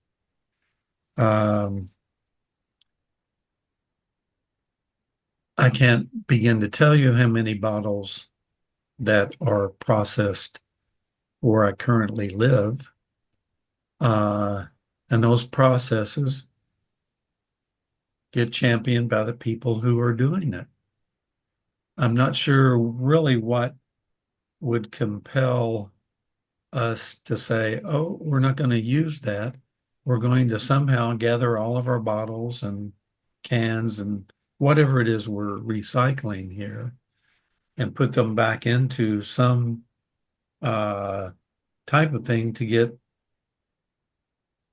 money back. But I think we could pass this with one of us saying details matter. Yeah, Mm-hmm. absolutely. Jim, I think what might happen, because I live in a condo building. Well, I think we all live in condo buildings. I think what might happen is that, we separate our plastic bottles. Whoever comes to pick up the trash will, collect those bottles, take it to the recycling center, and get a rebate or get that money back. And then, how it translates back to us is that, when we negotiate our trash hauling contract with the waste disposals people, we can ask for a slight discount. I mean, I think that's how it will translate back. It's not direct, but it'll translate back to us. But I do think that overall, for the rest of the city, I think there would be a benefit where, kids can have incentives to go out and gather empty bottles, because there's value to these bottles, whether they're in streams or out in the parkway or wherever, or for fundraising. It'll give them an opportunity to pick these up. But I think your point's taken. I mean, it is basically a bit of a tax on some people, but hopefully it'll come back to us with some benefits socially. Yeah, I agree with Commissioner Lee. I also live in congregate housing. Well, not congregate housing, but in a building with a commercial recycler who I'm sure will pull out the plastic and glass. And yes, I'm sure we will renegotiate our contract to recapture some portion of that, so that at least our buildings. But I'm more concerned about the sidewalk on my block and the parks and all of the other common areas in my immediate neighborhood. It's not just the 8 or 10 apartment buildings in my single member district. It's all of the other spaces in public as well. I don't think we need to pass every resolution unanimously. I think that at some point we need to call the question and move on. I do too, because what I see in our community are not bottles or plastic. There's just a lot of trash. Yeah. Boxes, cardboard boxes, food, cardboard cardboard cups, and all those kinds of things. We just don't see what you see if you see a lot of bottles, plastic, and glass out there. But well, I see what's in my building, and I also see what's in public. Yeah, sure. And we absolutely do not need to all be aligned on issues. We should vote what is most most important. Yes. And I agree with you. I love the environment. Yeah. But the devil is in the details related to this. Where will these centers be? For instance, Ward 3 has 15 full-size grocery stores. Ward 2, where I guess we all are, has 13. Ward 7 has 2 or 3. Ward 8 has 2 or 3. These are legitimate implementation questions that I agree with you with. And so that's what I want. That's what I'd like to see. As far as that is concerned, the statute specifically says there has to be sufficient ones in each ward, because that is an issue. So there have to be redemption centers in each ward that are. Yes, and that's what I would like to see. I'd like to see a little more.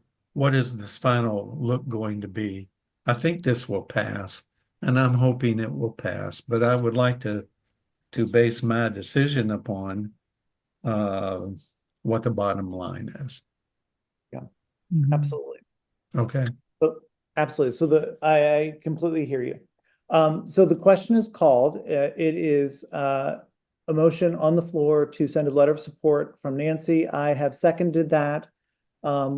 All those in favor, if you could vote. So 3 commissioners voting in favor. Abstentions? And it's sort of neutral. Neutral? Okay. Yeah. Are you abstention or against? Abstention. Abstention. You got it. Done. I do not want to crack open that big fat Robert's rules that they gave us. So. Yep. Absolutely. That's perfectly fine. It's a legitimate. The motion carries. Absolutely. So we will send a letter of support. Abstaining. And in that letter of support, I will express the concern about implementation. Details. Thank you. And I'll follow up with more information for Jim, because I didn't have a chance to answer all his questions this afternoon. Got it. Yeah, I was going to tell you, it isn't necessary. Those are just Well, I you think know, it's important. I mean, I think this is the way bills become better. yeah. Right. Joanne, you know, just do everything you can. This has to be revenue neutral. I mean, you know, Mhm. the new administration at the White House has a big target on DC, and they're looking for things like this to like make us all look bad. So, I mean, just please make sure that you know, the council members Nadeau and Pinto are aware of this, and because this is stuff that you know that they're going to love ripping us apart over. Well, hopefully they'll see this as an economic. They won't. I They know. won't. But just make sure that Sell it as because it is an economic savings for us for DC. Right. Well, they want the Right. graffiti scrub. They should want the plastic bottles out of our gutters as well. So, Right. Yeah. Well, let me say this with that in mind. Let's make it unanimous. Mhm. Okay. Are you sure? Am I sure? Yeah. No, not really. Because for me, it's the bottom line. What does this law look like? Yeah. And how will it be put in place? And how will it be equitable throughout all the wards? And how will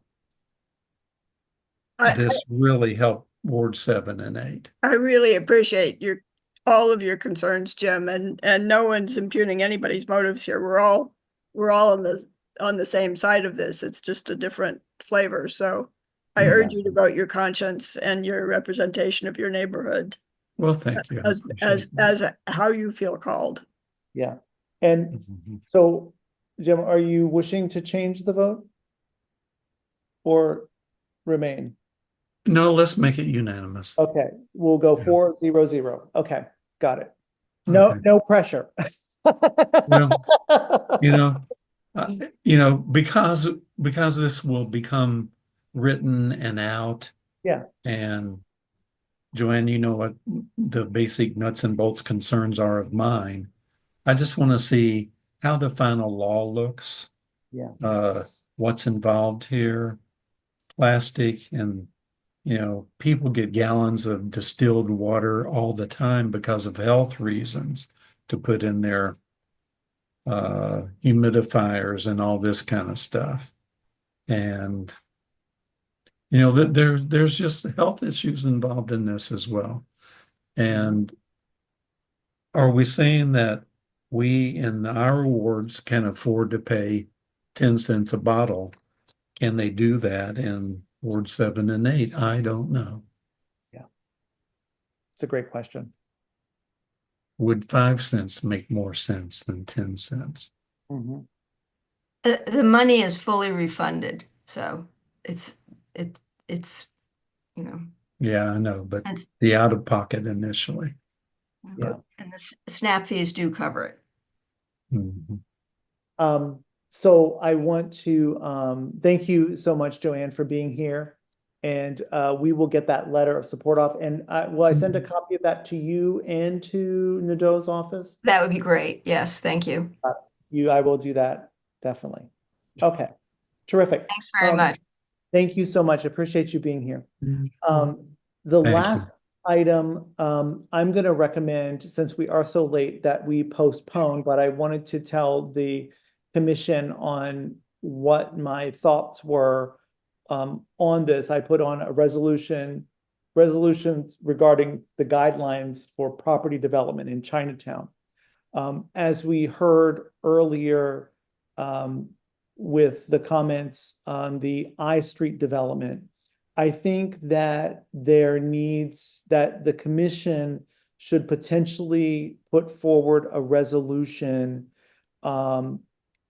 talking about some of the concerns that residents have about engagement of the people who are living in Chinatown in the process early, to advocate for space and culture, something beyond as was said earlier, beyond the Chinese letters and whatnot.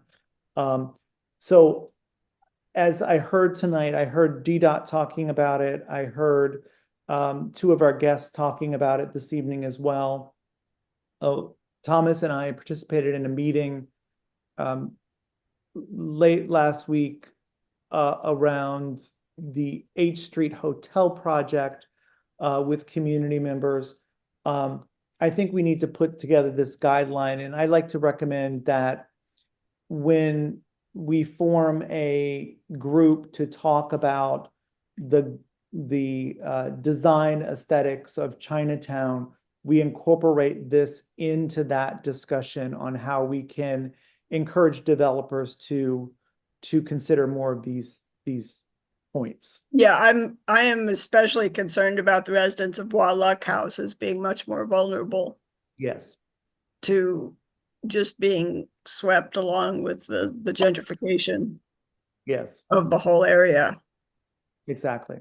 And this is no way to inhibit development. Correct. I'm pro development. I'm actually really excited about the footprint that it now looks like. Yes. The other one didn't make sense to me, but and the alley and all of that could be really awesome, but exactly. This needs to be done in collaboration and in partnership with, if we can be any kind of a connector, that I like that very much. Perfect. I agree with that. I think that's the way to go, because when I've looked at this area for the past 5 to 10 years, it's in such a degraded state and stage that you really do want something to happen there. Yes. Otherwise, it's going to decay. Yes. And to balance the decay and the buildup from that decay with keeping some kind of connection with the culture there is a good thing. I agree. Terrific. So I'd like to move that we table that until we have further discussion with some community groups, and we can all come back together and talk about what that might look like. I have a couple things that I've jotted down from folks that I want to include in something, and I'll share it with all of us to kind of look at, and we'll get some community feedback on it as well. Yeah, we especially want to ask them what would they like, and what would a place at the table look like to the Wallach Residents Association and to the people who spoke tonight. Yes, exactly. We don't need to invent this for them. No, yeah, right. Yeah, that's a good point. That's what we don't want to do. We don't want to enforce things that are not culturally sensitive and respectful onto folks that I think we have seen happen. And for me personally, I would really appreciate any opportunities to listen better in context and in community. Got it. Awesome. Terrific. So we'll table that until our next meeting. Our next meeting is on March 11th, 1 month from today. And Councilmember Pinto is coming in person. Yes, she told me that. Virtually, but March is our anointed month, apparently. Yes, yes. Nice. I believe that she will be. Oops, did that come out loud? I think she'll be virtual. I don't think she'll be in person. I could be wrong. No, she said virtually, but virtual, yeah. All the months of the year, March is when Councilmember Pinto is coming to our commission meeting. Yes. All right. I would move that we adjourn our meeting. There's a hand up. I'm sorry, there's a hand up. Oh, sorry. Blanca. Yeah, sorry. Before you end the meeting, I know it's late, but is there an update on the Green Court shelter? Yes. There is a conspicuous no answer. Are you on my constituent email list? If not, please email me at 2C02 at. Wait, hold on. Let me write down as you're saying. Okay. Okay, what is it? 2C02 at anc.dc.gov.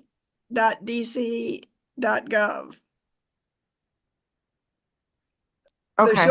The short answer is that there is no money this fiscal year. There is no mention of Green Court in various public documents, and I'll send you the links that were in my constituent newsletter that went out last night. Okay, it looks so there's a like nothing- possibility that it's not going to happen? I'm sorry, go ahead. Yes, there is a possibility that it will never happen. That is certainly possible. But it looks like, and so I'm now pressing them to either release a new timeline or say something else, but because people have a right to know what to expect and when to expect Sure, yeah. it. But it looks like there is no solicitation for the design work. Nothing has been published, so they can't start until they pick a vendor. And there's no money in the capital budget this year to pay for it. Okay. So it looks like absolutely nothing will happen until October 1 at the very, very, very earliest. Okay, thank you. I appreciate the quick response, and I'll email you for more information. So you can put me on the list. Email me and I'll get you on my list. Thank you. But for all things Green Court. And Nancy, we would love to see your newsletter. Excuse me? We would love to see your newsletter. Ooh, I'll put you all on if you want. Yeah, we'd love to see your newsletter. Please put me on. Oh, okay. Awesome. I'm trying to do it either the weekend or the night before the monthly meeting every month. Oh, great. That's great. Awesome. Sounds fantastic. Well, thank you so much. And I move that we adjourn our meeting. Is there a second? Seconded by Commissioner Lee. We are done. Good night. Good night, everybody. Good night.